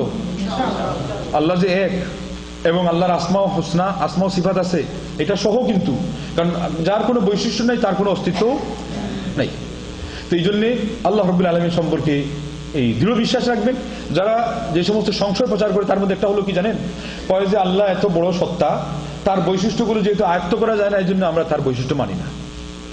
এই সম্পর্কে চিন্তা করতে গেলে ভুল বুঝাবুঝি হয়, এই জন্য আমরা অস্বীকার করি। এটাকে আলিমগণ বলছেন যে ফাররা মিনাল মাতারি ওয়া ওয়াকাফা তাহতাল মিজাবি, যে বৃষ্টি থেকে পালিয়ে গিয়ে ওই নালার নিচে দাঁড়িয়ে গেল। নালা কোনটা জানেন? এখন আল্লাহ বৈশিষ্ট্য নাই মানে আল্লাহকে নাই বলতেছে, সে বলে নাউযুবিল্লাহ। তাহলে কি বলতে হবে? আল্লাহর আসমা ও সিফাত আছে এবং আয়ত্ত করার শর্তে আমরা যাব না, যেহেতু উদাহরণটাই মানা। উদাহরণটাই কি? মানা। এবার আপনি আমাকে বলেন, দরজার সামনে থেকে যদি আপনাকে কেউ ডাক দেয়, দরজা বন্ধ আছে, আপনি কি এই লোকটার চেহারা দেখছেন, কোন জামা নিয়ে আসছে, বডি কত লম্বা, কিন্তু আপনি চিনছেন, বুঝতে পারছেন আওয়াজ শুনে যে এটা একটা মানুষ। এমনকি যদি পরিচিত হয় তাহলে আওয়াজটা শুনে বুঝছেন যে মানুষটা অমুক। কথা ঠিক না বেঠিক? তাইলে আয়ত্ত করা কিন্তু শর্ত হয় না। আর আল্লাহকে আপনি আয়ত্ত করবেন যেহেতু অসম্ভব, আমার আল্লাহ কোনোদিন অসম্ভব জিনিস আপনাকে মানতে বলবেন না। তাইলে যেই পর্যন্ত আল্লাহ বলছেন মানার জন্য, হাতের কথা বলছেন, চেহারার কথা বলছেন, এমনকি সূরা কিয়ামতে আছে তার দর্শনের কথা, সূরা মুলকের মধ্যে তার হাতের কথা আছে না নাই, সূরা আর রহমানে আবার আছে আল্লাহ চেহারার কথা। আপনি এগুলোকে ওই শর্তে না গিয়ে মানবেন। যেদিন আল্লাহ পাক কিয়ামতে পরে আপনাকে শক্তি দিবেন দেখার কথা, আপনি সেদিন দেখবেন। এই হলো সরলতা। ইসলামের সরলতার কিন্তু গুরুত্ব খুব বেশি। কথা মনে রাখবেন তো ইনশাআল্লাহ? ইংলিশম্যানরাও বলেছে যে honesty without efficiency is worthless and efficiency without honesty is dangerous. সাক্ষরতা, সাধুতা ছাড়া অত্যন্ত মারাত্মক জিনিস। আবার সাক্ষরতা ছাড়া এটা হলো পাওয়ারলেস, এটার কোনো শক্তি নেই, শক্তিহীন হয়ে যায়। আল্লাহর কোরআনের সামনে সাধু সাজবেন, আল্লাহ নবী মুহাম্মদুর রাসূলুল্লাহ হাদিসের সামনে সাধু সাজবেন। আমার নবী বলছেন রাতের শেষ তৃতীয়াংশে আল্লাহ দুনিয়ার আসমানে আসেন, আপনি মানবেন। কিভাবে আসলেন, কিভাবে গেলেন, আরশ খালি হলো না খালি হলো না, এটা আপনার প্রশ্নের বিষয় নাকি? তো যেই জিনিস আপনার আমার প্রশ্নের বিষয় না, আমার সেখানে না গিয়ে যেটা আমার দরকার আমি সেটা নিব। আপনি ঔষধ যে ব্যবহার করেন, ঔষধগুলোর ম্যাটেরিয়ালস কি, এটা কি সবসময় দেখেননি? দেখলে কি বুঝবেন? আপনি তো স্বাস্থ্য পড়েনি নাই, কিন্তু ডাক্তার সাহেব আপনাকে যখন প্রেসক্রিপশন দেন, আপনি ওই যে শাস্ত্রীয় শ্রদ্ধা অনুযায়ী ডাক্তারকে বিশ্বাস করছেন, তার কাছ থেকে ওষুধ নিয়ে আপনি নীতিমতো ব্যবহার করছেন, আল্লাহ ভরসা করে বিসমিল্লাহ বলে আপনি খাইছেন, আল্লাহ আপনাকে শিফা দিয়ে দিয়েছে, বলেন আলহামদুলিল্লাহ। তো যেখানে যে পরিমাণ সাধু সাজা, ওখানে ওইটাই করতে হবে। ওখানে গিয়ে আপনার বড় মানে সাজা, বিবেকবান সাজা মানে পাগলের কাজ। তো এখানে কথা অনেক লম্বা। ইমাম শাফি রাহমাহুল্লাহ আল্লাহর পরিচয় দিয়ে তুত গাছের ফলের কথা বলছেন। ইমাম মালিক রাহমাহুল্লাহ আমাদের ভাষা ও বর্ণের ব্যবধানের কথা বলছেন। ইমাম আবু হানিফা রাহমাহুল্লাহ কোনো মানুষ ছাড়া একটা কিস্তির কথা বলছেন। শেষে আমি বলি, একজন পাশ্চাত্য থেকে পড়ে এসে বড় একটা আলিমের কাছে এসে বলছিলেন যে এখানে সবটার উত্তর হয়ে গেছে। ইমাম আহমদ হাম্বল রাহমাহুল্লাহ ডিম দিয়ে আল্লাহর পরিচয় দিয়েছেন। পর্তুগালি সংস্কৃতিতে একটা কথা আছে, মুরগি আগে জন্মেছে না ডিম। আপনি আবার খোঁজ নিয়ে দেখবেন ডিমও আগে বলতে পারেন না, মুরগিও আগে বলতে পারেন না, কারণ মুরগির মধ্যে এমন কিছু প্রোটিন আছে ওইটা ছাড়া ডিম থেকে আপনার ভাপ দিলে বাচ্চা আসবে না, আর মুরগি ছাড়া আবার ডিমও আসে না। এখন উত্তর কি দিবেন? বোকা সাজা ছাড়া কোনো উপায় নাই। উত্তর ওইটাই, ওই যে কোরআনের আয়াত থেকে যে এখানে স্রষ্টা একজন আছেন এবং তার নাম হলো আল্লাহ, বলেন সুবহানাল্লাহ। তো ওই ৫টা থেকে পড়ে এসে বেয়াদব সাহেব কইছে যে আপনারা খালি আল্লাহ সম্পর্কে কোন আল্লাহ একজন আছে, আমাকে যদি ঠিক মতো দেখায় না দিতে পারেন আমি মানবো না, ওই যে যা দেখি না তা মানি না, ননসেন্স ইজ নাথিং। এখন মৌলানা সাহেব তার গালের মধ্যে একটা থাপ্পড় লাগাচ্ছে, খুব দূরে থাপ্পড় খেয়ে হাউ মাউ শুরু করছে। বাবা একটু শান্ত হবো। বলেন না, কেমনে শান্ত হবো? আমার পাশ্চাত্যের বড় বড় পণ্ডিতরা লেখাপড়া শিখাইছে, ভুল শিখাক শুদ্ধ শিখাক, তারা তো আমার এগুলোতে মারে নাই, আপনি মারছেন। একটা অন্যায় হলো যে আল্লাহর কথা কইছেন কোনো দলিল ছাড়া, আবার থাপ্পড়ও মারছেন, এখন দুইটার উত্তর দেন। বলে না দুইটা না, তোমার সবটার উত্তর তুমি, একটু থামো। বলে কি উত্তর দেন? সে 3টা প্রশ্ন করছিল। একটা হলো না দেখি যে আল্লাহরে, সে আল্লাহরে কেমনে মানে। 2 নম্বর প্রশ্ন হলো যে এই ভাগ্য জিনিসটা আমার বুঝে আসে না, কিভাবে কি হলো না হলো। 3 নম্বর হলো আগুনের তৈরি শয়তানকে আল্লাহ আবার আগুন দিয়ে কেমনি জাহান্নামে শাস্তি দিবেন। তো উনি বললেন 3টারই উত্তর তোমার এই থাপ্পড়ের মধ্যে। বলে কেমনি? বলে এই যে তুমি বললা যে খুব ব্যথা পাইছো, আমাকে ব্যথাটা আগে দেখাও, কি পরিমাণ পাইছো। দেখাইতে পারবে? কিন্তু পরিমাণ তো আছে, সে নিজে যে অনুভব করতেছে এটা আছে না। তাহলে খালি একটা জিনিস না দেখলেই অস্বীকার করা যাবে? এটা কোনো পাগলের কথা। 2 নম্বর হলো তুমি যে বললা যে ভাগ্যের কথা, কালকে রাত্রি পর্যন্ত আমার কাছে আসার জন্য তুমি খুব বুক ফুলে আসতো, বলে আজকে হুজুরকেও ফেল করুন এবং এই এলাকার মানুষের নাস্তিক বানাবো। এই থাপ্পড় যে খাইবা এটা তোর চিন্তাও করে নাই। বলে না, ওটার নাম হলো ভাগ্য। বলে সুবহানাল্লাহ। তুমি ভাগ্যের কি বুঝো আগাগোড়া? সারা পৃথিবীর সৃষ্টির 50,000 বছর আগে যে আল্লাহ ভাগ্য ঠিক করছে। আল্লাহু আকবার। ওই যে বিমানে যান আর এই যে গ্রহের কথাগুলো বললেন, বিমানে গিয়ে আওয়াজ শুনে কান ফেটে যাওয়ার কথা, কিন্তু ওই পাওয়ার মানুষের কানের ধারণ ক্ষমতার ঊর্ধ্বে, এই জন্য এই পাওয়ার মানুষ শুনে না। বলেন সুবহানাল্লাহ। এই পাওয়ারকে মেনটেন করে বিমানটাকে তার গন্তব্যস্থলে পৌঁছান কে? আল্লাহ। আর তুমি এসে ওই আল্লাহর পরিচয় নিবা তার ভাগ্যলিপি দিয়ে। তুমি জানো কি? তুমি চিনো? ওই জন্য একটু আগে যে বললেন যে আসমা সিফাত আয়ত্ত করতে পারি না, মানবো কেমনি? তো এখানে আল্লাহ রাব্বুল আলামিনের আয়াতের কথাটা বুঝেন, কেমনে আয়ত্ত করবেন? আল্লাহ কত ব্যবধানে আর আপনি কত ব্যবধানে আছেন। আপনি কোথায় আসমানের চাঁদ আর কোথায় জমিনের খাদ। এই জায়গায় আপনাকে অন্ধভক্তি ছাড়া কোনো উপায় নাই। কিন্তু এরপরও আল্লাহ আপনাকে 1-2টা দলিল দেন নাই, হাজারো দলিল দিয়ে রাখছেন। বলে বাপু তোমার 3 নম্বর প্রশ্নের উত্তর না। বলে সেটা কি? বলে আমি যে থাপ্পড় মারলাম, আমার এই হাতটা কি রক্ত মাংসে গড়া কিনা? বলে জি। তোমার গালটা প্লাস্টিকে না লোহা? বলে এটা তো রক্ত মাংসে। তো যদি রক্ত মাংসে গড়া হাতের থাপ্পড়ে যদি তোমার গালে কষ্ট আসে, এই আগুনে তৈরি শয়তানকে আল্লাহ পাক জাহান্নামের আগুন দিয়ে কষ্ট দিতে পারবেন। বলেন সুবহানাল্লাহ। চ্যালেঞ্জটা। তো বন্ধুগণ, আমরা আল্লাহ রাব্বুল আলামিনকে সাব্যস্ত করার আসলে কোনো প্রয়োজনই হয় না, কিন্তু এখনকার যে পরিস্থিতি এটা আমাদেরকে দাঁড় করিয়ে দিয়েছে। তো এই জন্য আজকে আমাদের খুব জরুরি হয়ে গেছে তাওহীদ সম্পর্কে নিজে আগে জ্ঞান অর্জন করা, আল্লাহ রাব্বুল আলামিনের বড়ত্ব সম্পর্কে, তার অস্তিত্ব সম্পর্কে মানুষের সামনে এই ধরনের কিছু ঘটনা পেশ করা, এবং খুব বেশি বেশি করে আমাদের সন্তান সন্ততিদেরকে আল্লাহ রাব্বুল আলামিনের ঈমানের উপরে গড়ে তোলা। আপনারা এটা জানেন তো যে 7 নকলে আসল খাস্তা আর 10-এর চক্রান্তে ভগবান ভূত। এবং ইংরেজদের কাছে একটা থিওরি আছে, তুমি একটা মিথ্যাকে 10 বার প্রচার করো, এটা সত্য হয়ে যাবে। ঠিক আছে? তো তারা ওইটা ফলো করতেছে। আল্লাহ নাই, there is no God, there is no God, nonsense is nothing. এখন বাংলাদেশে গেছে যা দেখি না তা, কোথায় ওরা আর কোথায় আমরা। কিন্তু ওই যে কথাগুলো প্রচার হয়েছে বেশি, তখন আপনি মানতেছেন, যা শুনতেছেন তাই মানতেছেন। তো অথচ এটা আমাদের উচিত না। আমাদের ইমানের কথাগুলো আমরা বারবার বলবো, তাহলে আল্লাহ রাব্বুল আলামিন আমাদের মধ্যে ইমানটাকে তিনি মজবুত রাখবেন এবং আমাদের সন্তান সন্ততির মনের ভিতরে মহান রব্বুল আলামিন ইমানটাকে সুদৃঢ় করবেন। এবং তারা যে আদর্শ আজকে বাস্তবায়ন করে মানুষের মধ্যে যে জিনিসটা অগ্রহণযোগ্য, এটা একটা মুখের কথা, স্রষ্টা তার মনের ভিতরে বসে আছে, মানে বিশ্বাসটা, তার হাজার হাজার দলিল তাকে মনে করছে। আপনি আপনার প্রচারটা বেশি চালাবেন, ঠিক আছে না? নাই সেই সাথে তারা যে সমাজ সেবা করে, আপনারা সেবা করেন, আমাদের কাছে তো এই ত্যাগ নেই।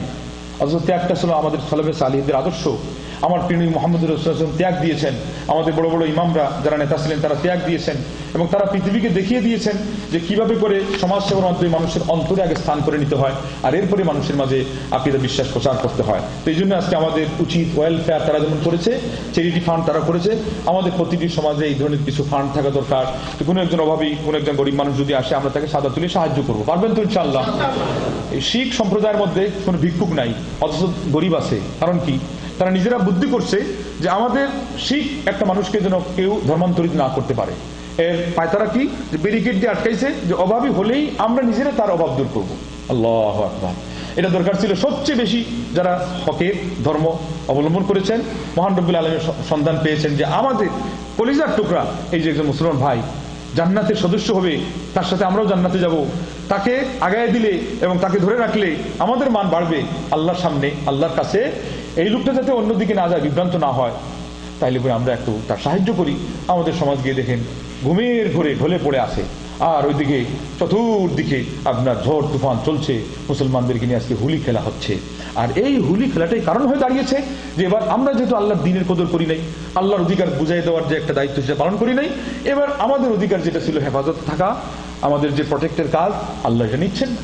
অথচ আল্লাহ রাব্বুল আলামিন তো আজকেও ওই আল্লাহ যে আল্লাহ সাহাবাদেরকে সাহায্য করার সময় ছিলেন, কথা কি বাস্তব না অবাস্তব? এই জন্য বন্ধুগণ, আজকে উচিত আমাদের আল্লাহর দ্বীনকে সাহায্য করা। আল্লাহ যে আপনার চিরসত্য মাবুদ, এই মাবুদ সম্পর্কে আপনার বিশ্বাসকে অত্যন্ত মজবুতভাবে রাখা। এবং পরিশেষে একেবারে শেষ মুহূর্তে এসে আমি বলে দিব এই কথা, যে কথা একজন জ্ঞানী কবি বলেছিলেন যে আল্লাহ লা মুসা ওয়ালা ঈসাল মাসীহু ওয়ালা মুহাম্মাদুন আলিমু ওয়ালা জিবরিলু ওয়া হুয়া ইলা মাহাল্লিল কুদস ইয়াসহাদ من كنه ذاتك غير أنك واحدي الذات سرمد فلتخسر الحكماء عن حرم له الأفلاك سجد من أنت يا أرسطو ومن أفلاط قبلك يا مبلد ومن ابن سينا حين مرد ما بنيت له وشيد هل أنتم إلا الفراش رأى النار وقد توقد ولو رأى رشدا لا أبعد। বললেন, এই দার্শনিকরা, তোমরা যে আজকে মানুষের ঈমান খাচ্ছ, আমাকে উত্তর দাও। আল্লাহ রাব্বুল আলামিনের অস্তিত্বটা তোমরা ঠিকমতো বুঝতে না পারলে, শেষ মতো না পৌঁছতে পারলে আল্লাহকে মানবে না বলে এই অভিমান করেই তো ঈমানটা খাচ্ছ। এই জায়গাতে পৌঁছতে তো মুসা নবীও পারেন নাই, ঈসা নবীও পারেন নাই, মুহাম্মদ সাল্লাল্লাহু আলাইহি ওয়াসাল্লাম পারেন নাই, অথচ উনি আরশে আজিমের কাছে গিয়ে মেরাজ করে আসছেন, কথা ঠিক না বেঠিক? জিবরিল ফেরেশতাও পারেন নাই, তা তুমি কোত্থেকে? অ্যারিস্টটল, প্লেটো, আর এই যে তুমি সক্রেটিস, তোমরা কোথা থেকে আসলে? আল্লাহু আকবার। আয়াত তো বলে করবে, আল্লাহকে যদি ভালো করে বুদ্ধি দিয়ে আমি আমার থিওরি দিয়ে মাপ দিয়ে না পাই, তাহলে এটা নেই। মানে তাদের কথা হলো কি জানেননি, যে জিনিস আমাদের থিওরি দিয়ে আসবে না ওইটাই বাদ। আলিমগণ, আল্লাহু আকবার, আপনার মুসলিম মনীষীরা আপনাকে কি দিয়ে গেছেন, আপনি তার ঋণ কি পরিশোধ করবেন? আলিমগণ বলছেন, এরা যে এই পরিমাণ মানসিকতা প্রদর্শন করেছে, এই জায়গাতে ওরা এমন মায়ের খাইছে যে তাদের অন্তরকেই তারা দেবতা বানাইয়া পূজা শুরু করছে। এই জন্য আল্লাহ সন্ধান পাওয়া থেকে তারা বঞ্চিত হয়ে গেছে। কথা বুঝতে পারছি? মানে তারা তাদের জ্ঞানকে এবং ওই যে গবেষণার মাধ্যমে নিজেরা যে বড় পণ্ডিত হয়েছে, এই কথাকে এত উপরে তুলে ধরেছে যে এটাই মাপকাঠি। তাইলে আমাদের কাছে মাপকাঠি মূলত কি? কোরআন। এবং যে কোরআন নাজিল কর্তা আল্লাহ, তার কাছে তার মনের, তার এই যে বিদ্যার বহর, বলে নাউযুবিল্লাহ। সেই জন্যে উনি বলছেন, তোমরা কারা? এমনকি ইবনে রুশদকে, যে ইবনে রুশদের মধ্যে তুমি যে থিওরি দিয়ে গেলা, সেটাকে কিছু বিন্যস্ত পর্যন্ত করতে পেরেছিল, কিন্তু এরপরেও তিনিও বুঝতে পারেননি, মানে স্রষ্টা তারা পায় না। এই জন্য দার্শনিকদের বেশিরভাগ হলো বিদর্মী, বলে নাউযুবিল্লাহ। এরাই হলো নাস্তিক, সবচেয়ে প্রধান নাস্তিক হলো দার্শনিকরা। এরপরে তিনি বললেন যে আল্লাহর দিগন্ত যে আল্লাহর জন্য সেজদায় নত থাকে সার্বক্ষণিকভাবে, তোমরা আজকে বিদ্যার বহর দেখিয়ে, বিদ্যার দৌড় দৌড়িয়ে আল্লাহকে অস্বীকার করার কাজে উদ্যত হলে এবং সরকার মুসলমানদেরকে আজকে তোমরা ধোঁকা দিতেও দ্বিধা করলে না। ইন্না লিল্লাহি ওয়া ইন্না ইলাইহি রাজিউন। এই জন্য সহজ কথা হলো আল্লাহ এক ও একক, এটাই হলো তার সত্তাগত পরিচয়, এবং আল্লাহ রাব্বুল আলামিন তার সকল বৈশিষ্ট্য নিয়ে তিনি আছেন, এই কথা মেনে নেওয়া হলো একজন মুসলমানের দায়িত্ব। বলেন সুবহানাল্লাহ। উনি বললেন শেষ পর্যন্ত, শুধু তাই না, যে তোমাদের দর্শন বিদ্যার শেষ দৌড় হলো তোমরা পঙ্গপালের মতো। পঙ্গপাল যখন কোনো আলো দেখে তো সেখানে দৌড় দিয়ে পড়ে যায়, ঝাঁপ দিয়ে। তোমরা তোমাদের দর্শনকে ওই চকচক করতে দেখছো, কিন্তু চকচক করলেই শোনা হয় না, যার ফলে তোমরা আজকে ওই দর্শন বিদ্যায় ঝলে পড়ে শেষ হয়ে যাচ্ছ। যদি তোমাদের বুদ্ধি থাকতো তাহলে তোমরা দর্শন বিদ্যা থেকে সরে আসতে। ইমাম আবু হানিফা রাহিমাহুল্লাহ নিজেও প্রথম জীবনে কিছু দর্শন চর্চা করতে লেগেছিলেন। এরপরে যখন দেখলেন ও এই থিওরিগুলো তো আল্লাহ পর্যন্ত গিয়ে প্রশ্ন করায়, হাদিস তো বলছে যে ওই পর্যন্ত প্রশ্ন করাই যাবে না, উনি নাউযুবিল্লাহ বলে, আস্তাগফিরুল্লাহ বলে তওবা করছেন। বলেন আলহামদুলিল্লাহ। ইমাম শাফি রাহিমাহুল্লাহ ওই দর্শনের আশপাশে যে ঘোরাঘুরি করে, যেটা হলো তর্কবিদ্যা, কালাম শাস্ত্র, এইটা সম্পর্কে বলছেন যে ব্যক্তি এই বিদ্যা চর্চা করে, ওই লোকটাকে একটা গাধার উপরে তোমরা আরোহণ করাও এবং তার গলার উপরে মানে মধ্যে জুতা ঝুলাও, আর এরপরে তাকে পিঠের মধ্যে লাঠি দিয়ে আঘাত করো, আর সারা শহরের নগরীতে তাকে ঘুরে ঘুরে বলো যে এটা হলো এই ব্যক্তির জাযা, এই ব্যক্তির প্রতিদান, যে এই কালাম শাস্ত্র তর্কবিদ্যা নিয়ে ব্যস্ত ছিল আর আল্লাহর কিতাব কোরআনকে এবং নবী সাল্লাল্লাহু আলাইহি ওয়াসাল্লাম হাদিসকে তার পিছনে রেখে দিয়েছিল। বলেন ইন্না লিল্লাহি ওয়া ইন্না ইলাইহি রাজিউন। বন্ধুগণ, প্রসঙ্গত উল্লেখ্য, ইমাম গাজালি, আল্লাহ মাফ করুক, যেহেতু মারা গেছেন, উনি কিন্তু দর্শন বিদ্যায় প্রচুর পরিমাণে প্রভাবিত ছিলেন, রাজিও ছিলেন। তো শেষ জীবনে কিন্তু ইমাম গাজালি অনেক চেষ্টা করে বের হওয়ার করেছেন, তাও পারেন নাই, কিন্তু ইমাম রাজি আবার পেরে গেছেন। বলেন আলহামদুলিল্লাহ। তাহলে কি বোঝা গেল যে এখানে বিদ্যার বহরের কোনো কথা নাই। আর ইমাম ইবনে তাইমিয়া রাহিমাহুল্লাহ এই জন্য একজনের 200, ইমাম গাজালি অথবা 150, আর ইমাম রাজির 200, না ইমাম গাজালির 200 আর এই রাজির হলো 150 ভুল ধরছেন ইমাম ইবনে তাইমিয়া রাহিমাহুল্লাহ। সেই জন্য আজকে আমাদের সমাজে ইবনে তাইমিয়ার নাম শুনলে খুব খর্বগ্রস্ত হয় মানুষ, খুব রেগে যায়। এই আল্লাহর বান্দা, এই আল্লাহর দ্বীনের মধ্যে মুজাহিদ আপনাদের কি উপকার করছে? যে সমস্ত ইমামদেরকে আপনারা এক বাক্যে শ্রদ্ধা দিয়ে যাচ্ছেন, অথচ ওনারা দর্শনবিদ্যাকে পূজা দিয়ে চলে গেছে, একজন বের হতে লেগেও পারে নাই, কিন্তু তার ভাষা শুনে মনে হয় যে কমপক্ষে তওবা করছেন এবং কোরআন এবং হাদিস দুই হাতে নিয়ে এক হাতে কোরআন হাদিস নিতে মারা গেছেন। এটাকেই কবি ইকবাল তার কবিতার ছন্দে এইভাবে আয়ত্ত করেছেন যে রহগাই রসমে আজা রুহে বেলালি না রহি, ফলসফা রহ গিয়া তলকিন গজালি না রহি, মসজিদে মুরসিয়া কাহি কে নামাজি না রহি, ওয়াইজে কৌম কো ও শোলা মকালি না রহি। যে গাজালির দর্শন থেকে গেছে, কিন্তু গাজালির শেষ তালকিন উপদেশ নেই। উপদেশটা কি ছিল? যে আমি যেভাবে এই দর্শন থেকে তওবা করে কোরআন সুন্নাহ ধরলাম, তোমরা কিন্তু এটা ধরো, বলেন আল্লাহু আকবার। তাহলে তার দায়িত্ব কিন্তু আদায় করে ফেলেছেন। আর রাজি তো তওবা করে সব তো বলছেন যে আল্লাহ গো, আমি এখন তওবা করে তোমার আসমা ও সিফাতও মানলাম, আমি জানি যে তোমার সকল আসমা ও সিফাত আছে, এবং আগে যে কথাগুলো আমি অস্বীকার করেছিলাম শুধুমাত্র দর্শন বিদ্যায় প্রভাবিত হওয়ার কারণে, এগুলো থেকে আমি তওবা করে ফিরে আসলাম। আবুল আলা আল মুআররি সহ, ইমাম রাজি, এমনকি জামাখশরী সহ, এরা সবাই কিন্তু তওবা করেছেন। আজকে আমাদের সমাজের আলিমরা ইনাদের নাম খুব মুখ ফুলিয়ে নেন ঠিকই, কিন্তু কোন কথাগুলো ওনাদের গ্রহণ করেন? ওই দর্শন বিদ্যার এবং আশারি আকীদার মুতাজিলি মতবাদে। ওনারা যে সুন্নাহ, আল্লাহ নবী সাল্লাল্লাহু আলাইহি ওয়াসাল্লামের সুন্নতি আদর্শের সামনে মাথা নত করে যেদিন হক গ্রহণ করেছিলেন, ওই দিকের কথাগুলো ওনারা বন্ধুগণ দুঃখজনক হলো সত্য যে নেন না, নিতে জানেন না। যারা সাধারণ মুসলমানের সামনে এই কথাগুলো প্রকাশ করে, তাদেরকে ওনারা সামান্যতম হলেও সাপোর্টটা পর্যন্ত করেন না। এই জন্য অত্যন্ত দুঃখ ওনাদের জন্য এবং আক্ষেপ। আর আহ্বান থাকলো যে আপনারা যে যেখানে আছেন, আপনাদের অবস্থান থেকে আজকে যে এই জিনিসগুলোর কারণে মহান রব্বুল আলামিনের স্রষ্টার অস্তিত্ব নিয়ে মুসলিম সমাজে প্রশ্ন আসবে, অস্বীকার তো দূরের কথা, প্রশ্ন আসারই তো কথা ছিল না, অথচ আজকে অস্বীকার করে যাচ্ছে। আর এই সুযোগকে গ্রহণ করে আজকে আমাদের বিশেষ করে ইংরেজি শিক্ষিত যে সমস্ত ভাই বোনদেরকে তাদের মা বাপ দায়িত্বহীনভাবে ছেড়ে দিয়েছে, ওই সমস্ত শিক্ষকদের হাতে এরা এদের মগজকে তাদের সামনে পেয়ে ওপেন সার্জারি করে সেখান থেকে ইমানটাকে ডিলিট করে তারা এখানে কুফুরি এবং নাস্তিক্যবাদ এবং ধর্ম নিরপেক্ষতার নামে ধর্মহীনতা তার মধ্যে ঢুকিয়ে দিচ্ছে, যার ফলে আজকে দৃষ্টতা তারা এই পর্যন্ত দেখাচ্ছে যে একজন ব্লগার বলছে যে এমন আল্লাহ হলো যে তার অধিকার বজায় রাখতে গেলে লোকজনকে রাস্তায় বের হয়ে মিছিল করা লাগে, তো সেটা আবার কোন আল্লাহ? বলেন নাউযুবিল্লাহ। আরে উস্তাদের মায়ের শেষ রাইতে তুই যদি এটাও না জানো, তুমি যদি এত বড় বুকা সাত হো, তো তোমার কথা বলার কি দরকার? উস্তাদের মায়ের কি শেষ রাইতে না? আল্লাহ কি সবসময় কি আপনার যখন তখন কি আপনার শাস্তি দিয়ে দেন নাকি? আল্লাহ তো কোরআনেই বলে দিয়েছেন যে আমি শাস্তি যদি দিতাম তো একটা পিপিলিকেও বাস করতে পারতো না। তো আল্লাহর পাকড়াও তো ওই জায়গায় আছে না?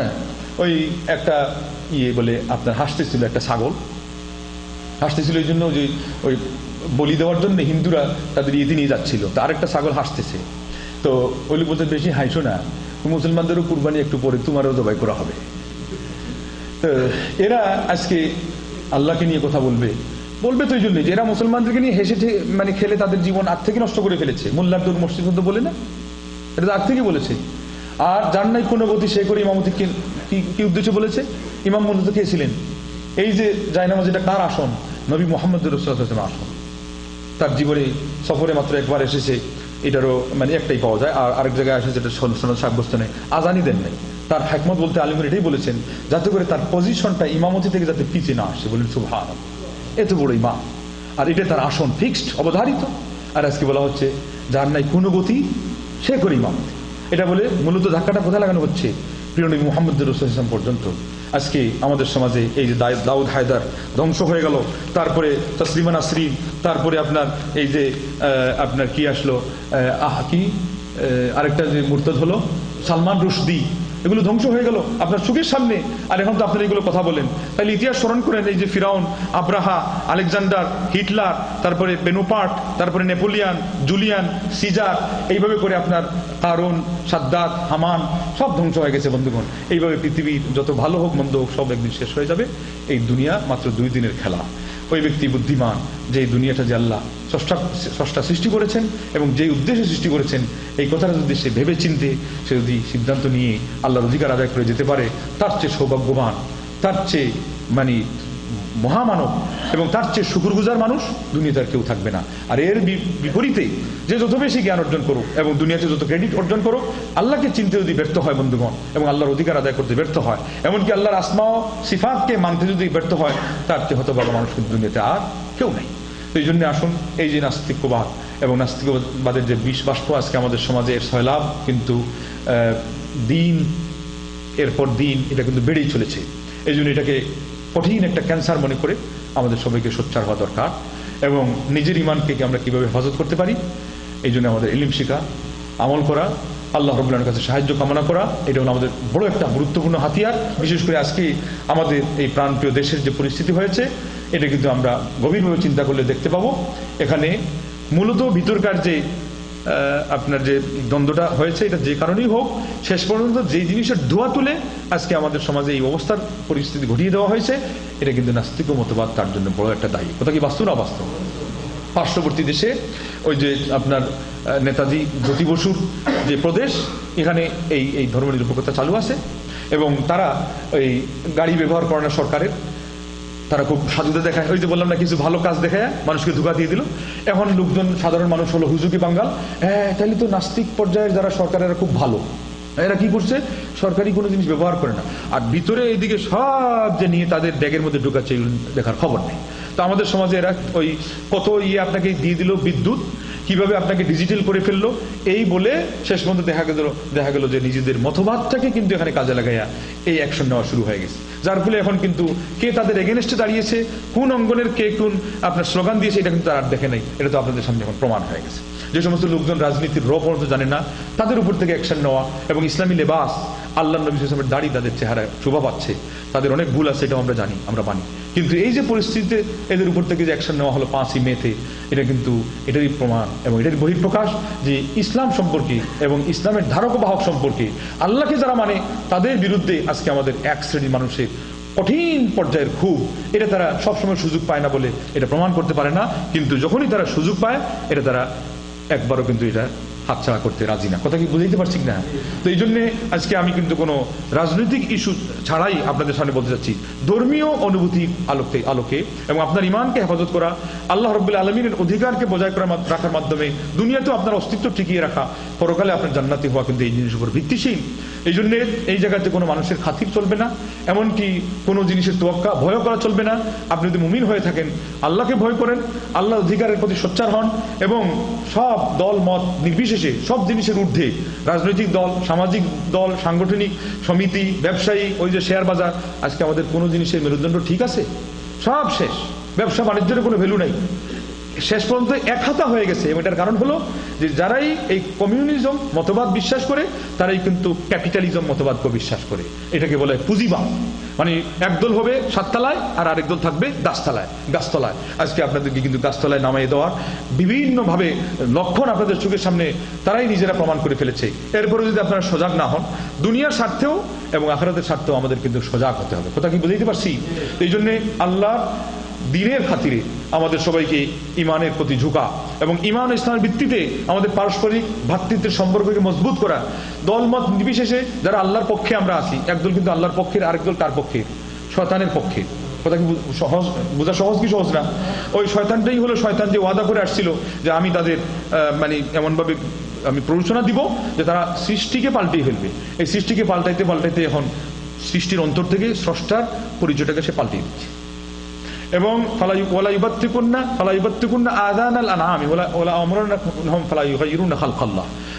ওই পশুকে টান ছিদ্র করে দেবতার নামে ছাড়বে, এরপরে আবার নির্দেশ দিব, তারা আল্লাহর সৃষ্টির সকল রূপরেখাই পাল্টিয়ে ফেলবে। এখন রূপরেখাই পাল্টানো শুরু হয়ে গেছে। মহিলাকে পুরুষ বানানোর চেষ্টা চলছে, পুরুষকে মহিলা বানানোর চেষ্টা চলছে, সমকামিতাকেও বৈধ করা হচ্ছে। বলেন নাউযুবিল্লাহ। এইভাবে করে কোরআনে উত্তরাধিকার আয়াতকে পাল্টাই দেওয়া হচ্ছে। ওই যে বলছিলাম যে স্লোগান হলো একটা আর ভিতরে ভিতরে পায়তারা হলো আরেকটা।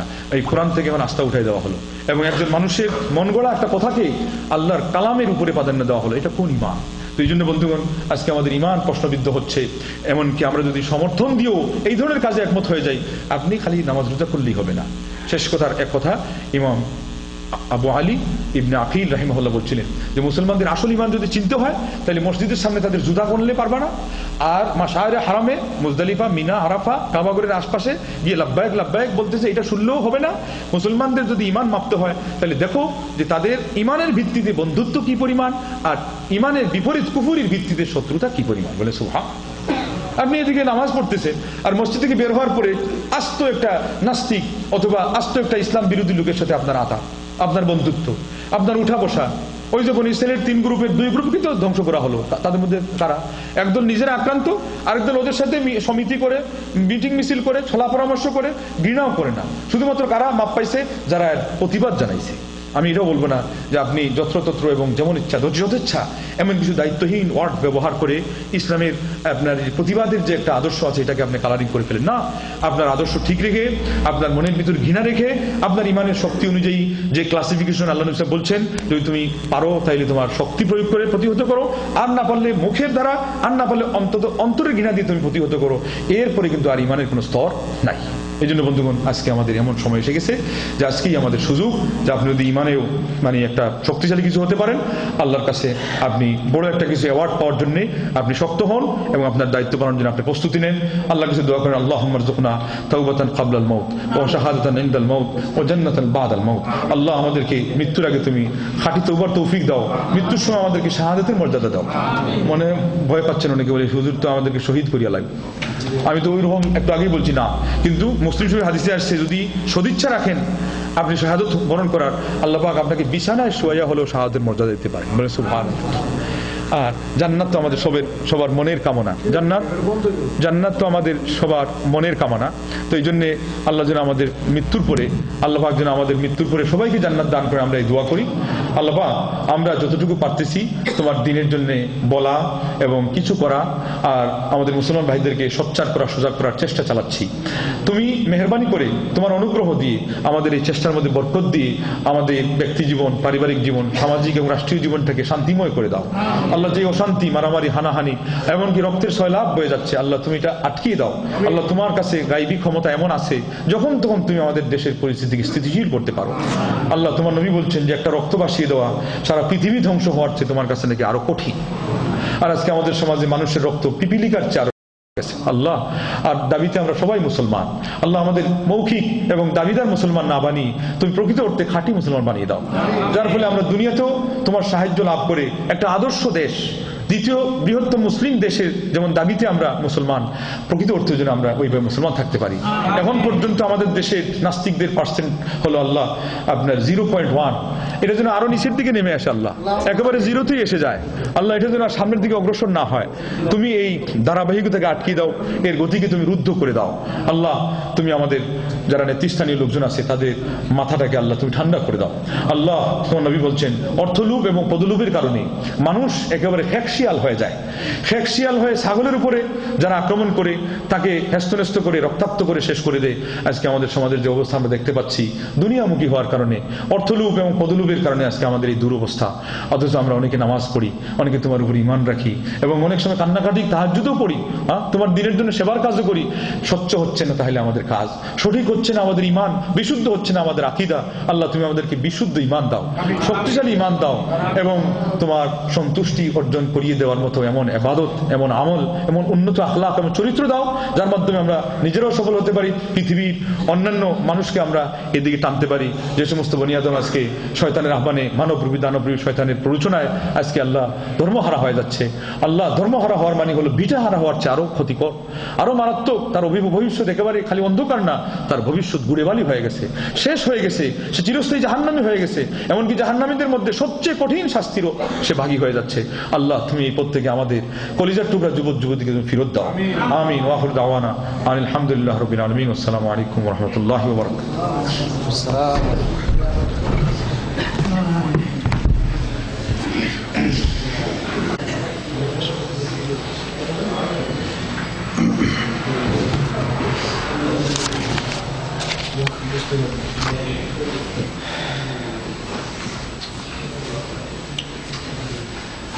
جزا الله الشيخ أجمل أحسن الجزاء على هذه الكلمات الثمينة।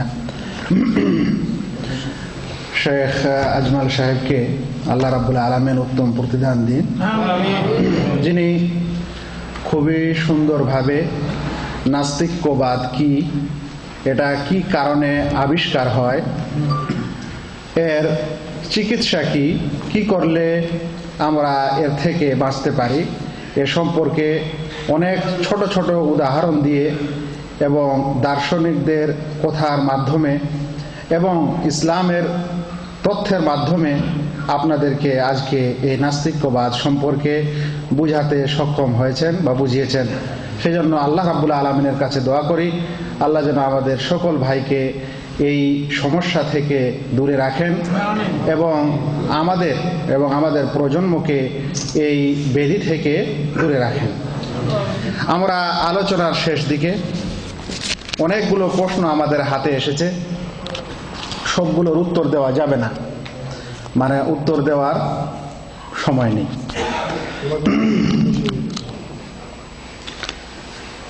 তবে প্রশ্নগুলির উত্তর দেওয়ার আগে আমি আপনাদের সামনে 7 থেকে 8টি মিনিট নিতে চাই, যে 7-8 মিনিটে আমি কিছু কথা আপনাদের বলতে চাই। অতঃপর ইনশাআল্লাহ আলোচনা শেষ হবে এবং প্রশ্ন উত্তর হবে, আপনাদের সাধারণ আপ্যায়নের ব্যবস্থা হবে, আপনারা যাবেন ইনশাআল্লাহ। বন্ধুগণ, পৃথিবীতে 2 প্রকার মানুষ বসবাস করে, মুমিন বা মুসলিম ছাড়া। পৃথিবীতে মুমিন ও মুসলিম ছাড়া সাধারণত 2 প্রকার মানুষ বসবাস করে। এক প্রকার মানুষ আল্লাহকে একেবারেই অস্বীকার করে, যাকে নাস্তিক্যবাদ বলা হয়, কিংবা ওর সাথে সাথে আর অন্য কিছু নামে তাদেরকে আখ্যা দেওয়া হয়। আর এক প্রকার লোক আল্লাহকে বিশ্বাস করে, কিন্তু ইবাদতের সময় আল্লাহর সাথে অন্যকে শরীক করে, অংশী করে। যারা আল্লাহকে বিশ্বাস করার পর ইবাদতে অংশী করে, তারা এবং নাস্তিকের মাঝে আসলে কোনো পার্থক্য নেই, উভয়ে জাহান্নামী। নাস্তিক্যবাদ কি জিনিস এ সম্পর্কে সংসদ বাংলা অভিধান 321 নম্বর পৃষ্ঠায় বলা হচ্ছে, নাস্তিক্যবাদ হচ্ছে নিরীশ্বরবাদ।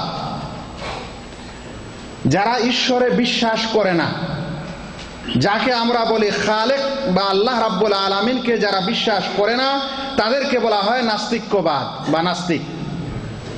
অন্য এক স্থানে বলা হচ্ছে আস্তিকের বিপরীত করাটাই হচ্ছে নাস্তিক্যবাদ। এই নাস্তিক্যবাদ এরা তাহলে কি বলে যে দুনিয়াটা কিভাবে আবিষ্কার হলো, কিভাবে সৃষ্টি হলো, মানুষজন কিভাবে সৃষ্টি হলো?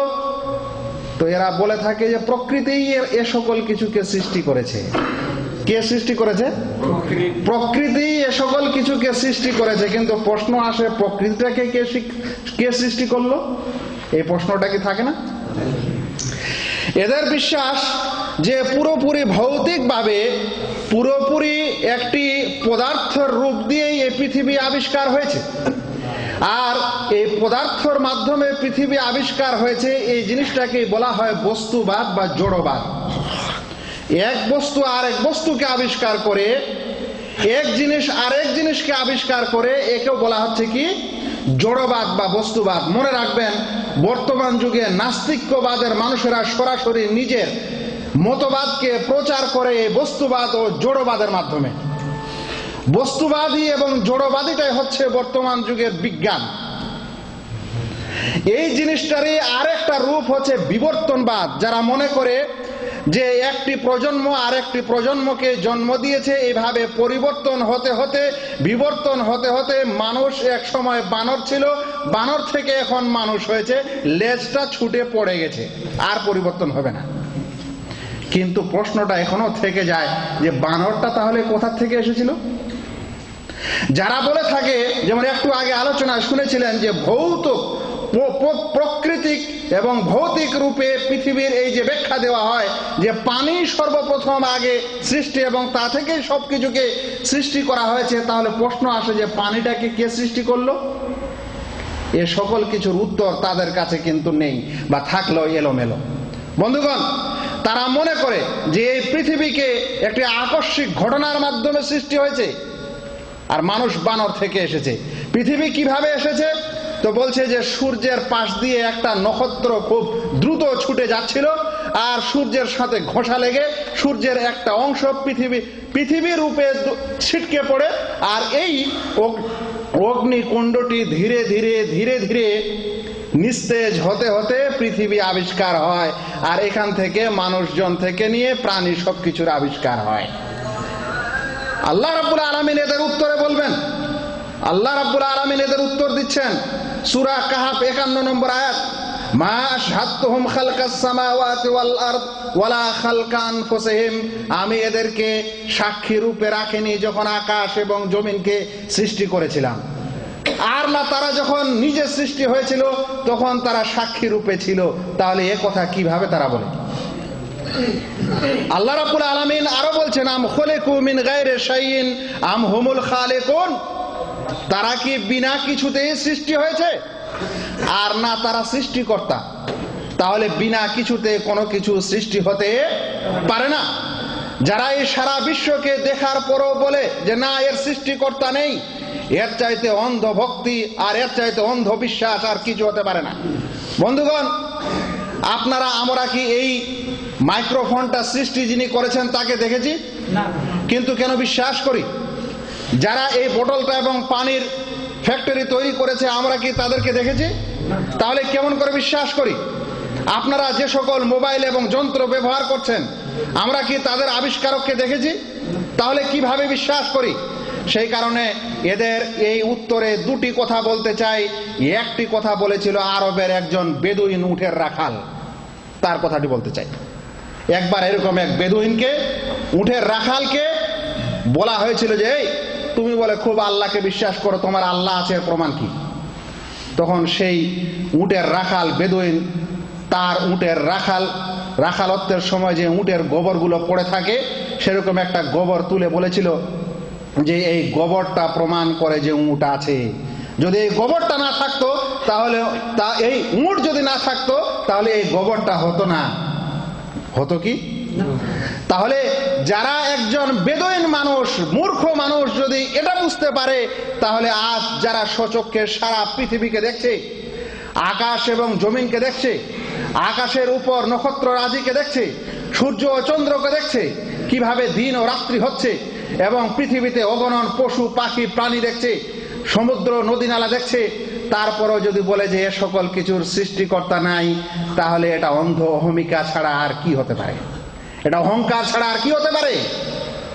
বন্ধুগণ, নাস্তিকের উদাহরণ এরকমই। যদি এক পথিক রাস্তা দিয়ে আসে আর সেই পথিককে যদি জিজ্ঞাসা করা হয় যে ভাই তুমি কোথা থেকে আসছো এবং কোথায় যাবে, সে যদি বলে যে আমি কোথা থেকে আসছি তাও জানি না আর কোথায় যাব তাও জানি না, তাহলে ওকে কি বলবেন? তো আজ নাস্তিকরা ওরকমই, যারা যাদেরকে সৃষ্টি করেছে কে, তাদের সৃষ্টিকর্তা কে এটাও জানে না, মরণের পর কোথায় যাবে তার উত্তরও জানে না। বন্ধুগণ, একটি লাস্ট ঘটনা শোনায় আমি আলোচনা শেষ করে দিই। আমাদের মদিনা ইউনিভার্সিটির একজন বিচক্ষণ তাওহীদের শিক্ষক, তার নাম হচ্ছে ডক্টর আব্দুর রাজ্জাক বিন মোহসেন। তার একটি বই আছে, বইটির নাম হলো বারাহিনুত তাওহীদ। সেই বইটিতে তিনি ঘটনা লিখছেন যে আজারবাইজান এবং সোভিয়েত ইউনিয়ন থেকে যে সকল দেশ স্বাধীন হওয়ার পর নাস্তিক্য, রমরমা নাস্তিক্য বা যে দেশগুলোতে চলে, সেখানকার কিছু ছাত্র যখন মদিনা ইউনিভার্সিটিতে পড়তে আসে, শেখের সঙ্গে আলোচনা করার সময় বলেছে যে শেখ, আমাদের স্কুলে এমনও কিছু নাস্তিক আছে যারা আমাদেরকে পড়াশোনা করিয়েছে, তারা একদিন পড়াশোনা করার সময় বলেছে যে যারা আল্লাহকে বিশ্বাস করে, সৃষ্টিকর্তাকে বিশ্বাস করে, তাদের সবচাইতে বড় কথা নাকি যে আমরা সৃষ্টি করতে পারি না, আল্লাহ রাব্বুল আলামিন প্রাণী বা প্রাণ বা জীবন দিতে পারে, মানুষ দিতে পারে না। সেই নাস্তিক টিচার তাদেরকে বলছে যে আমরাও প্রাণ দিতে পারি, বলে আল্লাহ জীবন দিতে পারে তো আমরাও দিতে পারি। ছাত্ররা জিজ্ঞাসা করলো এটা কিভাবে সম্ভব? তো বলছে ঠিক আছে, আমাকে 2-4টা গোস্তের টুকরা দাও। 2-4টা গোস্তের টুকরা নিয়েছে, কিছু পানি নিয়েছে, কিছু মাটি নিয়েছে, নেওয়ার পর একটা কৌটাতে ভর্তি করে রেখে দিয়েছে আর বলছে ছাত্ররা এখানে রেখে দিলাম, 1 সপ্তাহ পর দেখাবো যে আমি কিভাবে জীবন দিতে পারি। এ কথা বলার পর 1 সপ্তাহ পর একজন ছাত্রকে বলা হচ্ছে যে কৌটাটা খুলো। যখন কৌটাটা খোলা হচ্ছে দেখা যাচ্ছে ভিতরে গজ গজ পোকা নড়ছে। যখন অনেকগুলা পোকা নড়ছে তখন সেই নাস্তিক বলছে যে দেখো আমি এদেরকে সৃষ্টি করেছি, এদেরকে জীবন দিয়েছি, নচেতেরা নড়াচড়া কিভাবে করে? তখন ওখানে একজন তাওহীদবাদী ছাত্র জিজ্ঞাসা করেছিল যে আমার শিক্ষক আপনি বলেন তো এদের সংখ্যা কত, মানে কতগুলা পোকা তৈরি হয়েছে? এবার সে চুপ আছে। সেই ছাত্র বলল এবার বলেন তো এর মধ্যে কতগুলো পোকা পুং পোকা, মানে পুংলিঙ্গ, আর পুরুষ পোকা, আর কতগুলা স্ত্রীলিঙ্গ স্ত্রী পোকা বলতে পারবেন? এবারও চুপ। তারপরে আবার সে ছাত্র জিজ্ঞাসা করলো, বলতে পারবেন এদের জীবনটা কতদিন পর্যন্ত বাঁচবে? তো যদি এ সকল কিছুর উত্তর না থাকে তাহলে আপনার দাবিটা কেমন এটা বুঝাই যাচ্ছে। বন্ধুগণ, আজ নাস্তিক্যবাদের অবস্থা এরকমই। একটা বিরাট ধূম্রজালে মানুষকে ফেলে দেওয়ার পর, বিশেষ কিছু ভেলকিবাজের মতো কথা বলার পর, বিশেষ কিছু এই সকল কিছু ডারউইনবাদ, বিবর্তনবাদ এবং জড়বাদ, বস্তুবাদ, এ সকলের খোলসে নিজেকে আশ্রয় নিয়ে সারা বিশ্বের মানুষকে একটা বিশেষ সমস্যায় ফেলে দিয়েছে, আর বিশেষ করে আমাদের মুসলিম ভাইদের ঈমান নষ্ট করছে। আমাদের উচিত হবে আমাদের সজাগ থাকা এবং এ সকল খপ্পরে না পড়ে নিজের ঈমানকে মজবুত করা। মনে রাখতে হবে, পৃথিবীর মধ্যে যদি মানুষ এই এরিস্টলের কথা আসলো, এই ডারউইনের কথা আসলো, এই নিউটনের কথা আসলো, আরো অনেকগুলো দার্শনিকের কথা আসলো, পৃথিবীর যত বড় বৈজ্ঞানিক ছিল এবং আছে আর হবে, তাদের কথাগুলো যদি মানুষ খুবই স্পষ্টভাবে শক্তিশালীর সাথে মেনে নিতে পারে, তাহলে আমরা বুক ফুলিয়ে বলতে পারি পৃথিবীর মহামানব, শ্রেষ্ঠ মানব, প্রিয় নবী মুহাম্মদ মুস্তাফা সাল্লাল্লাহু আলাইহি সাল্লাম, যার জীবনে কোনো কলুষতা নেই, যার চরিত্র ব্যবহারে কোনো দাগ নেই, যিনি সত্য কথা ছাড়া মিথ্যা কথা বলেননি, যে নবী সাল্লাল্লাহু আলাইহি সাল্লাম পৃথিবীতে এতখানি সবকিছু জীবনের সব চেষ্টা দিয়ে যেই ধর্ম এবং যেই মতবাদ নয় আল্লাহ তাআলার তাওহীদকে প্রচার করেছেন, এরকম একজন মহামানব এবং সুন্দর মানুষের কথা বিশ্বাস করতে আমাদের কোনো দ্বিধা যেন না হয়। আর তিনি এটা আমাদের সংবাদ দিয়েছেন যে আল্লাহ রাব্বুল আলামিন আকাশ জমিনকে সৃষ্টি করেছেন। ইন্না রাব্বাকুমুল্লাহুল্লাযী খালাকাস সামাওয়াতি ওয়াল আরদা ফি সিত্তাতি আইয়ামিন সুম্মা ইসতাওয়া আলাল আরশ, তোমাদের রব সেই মহান আল্লাহ যিনি আকাশ এবং জমিনকে 6 দিনে সৃষ্টি করেছেন, অতঃপর আকাশে সমুন্নত হয়েছেন। আমাদেরকে সেই রব, সেই আল্লাহ রাব্বুল আলামিনেরকে বিশ্বাস করতে হবে এবং তারই ইবাদত করতে হবে। আমি প্রথম কথায় বলেছিলাম, যারা সেই আল্লাহকে বিশ্বাস করে বটে কিন্তু ইবাদতের বেলায় তার সাথে অন্যকে অংশী করে নেয়, তখন নাস্তিক্যবাদ তার কুফরি আর এই মুশরিকের মধ্যে কোনো পার্থক্য থাকে না। এই জিনিসটা থেকেও আমাদেরকে সদা সাবধানে থাকতে হবে। আমার কথা এখানে শেষ হলো।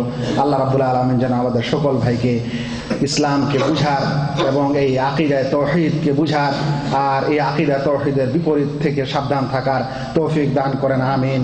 ওয়া মা আলাইনা ইল্লাল বালাগ। আসসালামু আলাইকুম ওয়া রাহমাতুল্লাহি ওয়া বারাকাতুহু।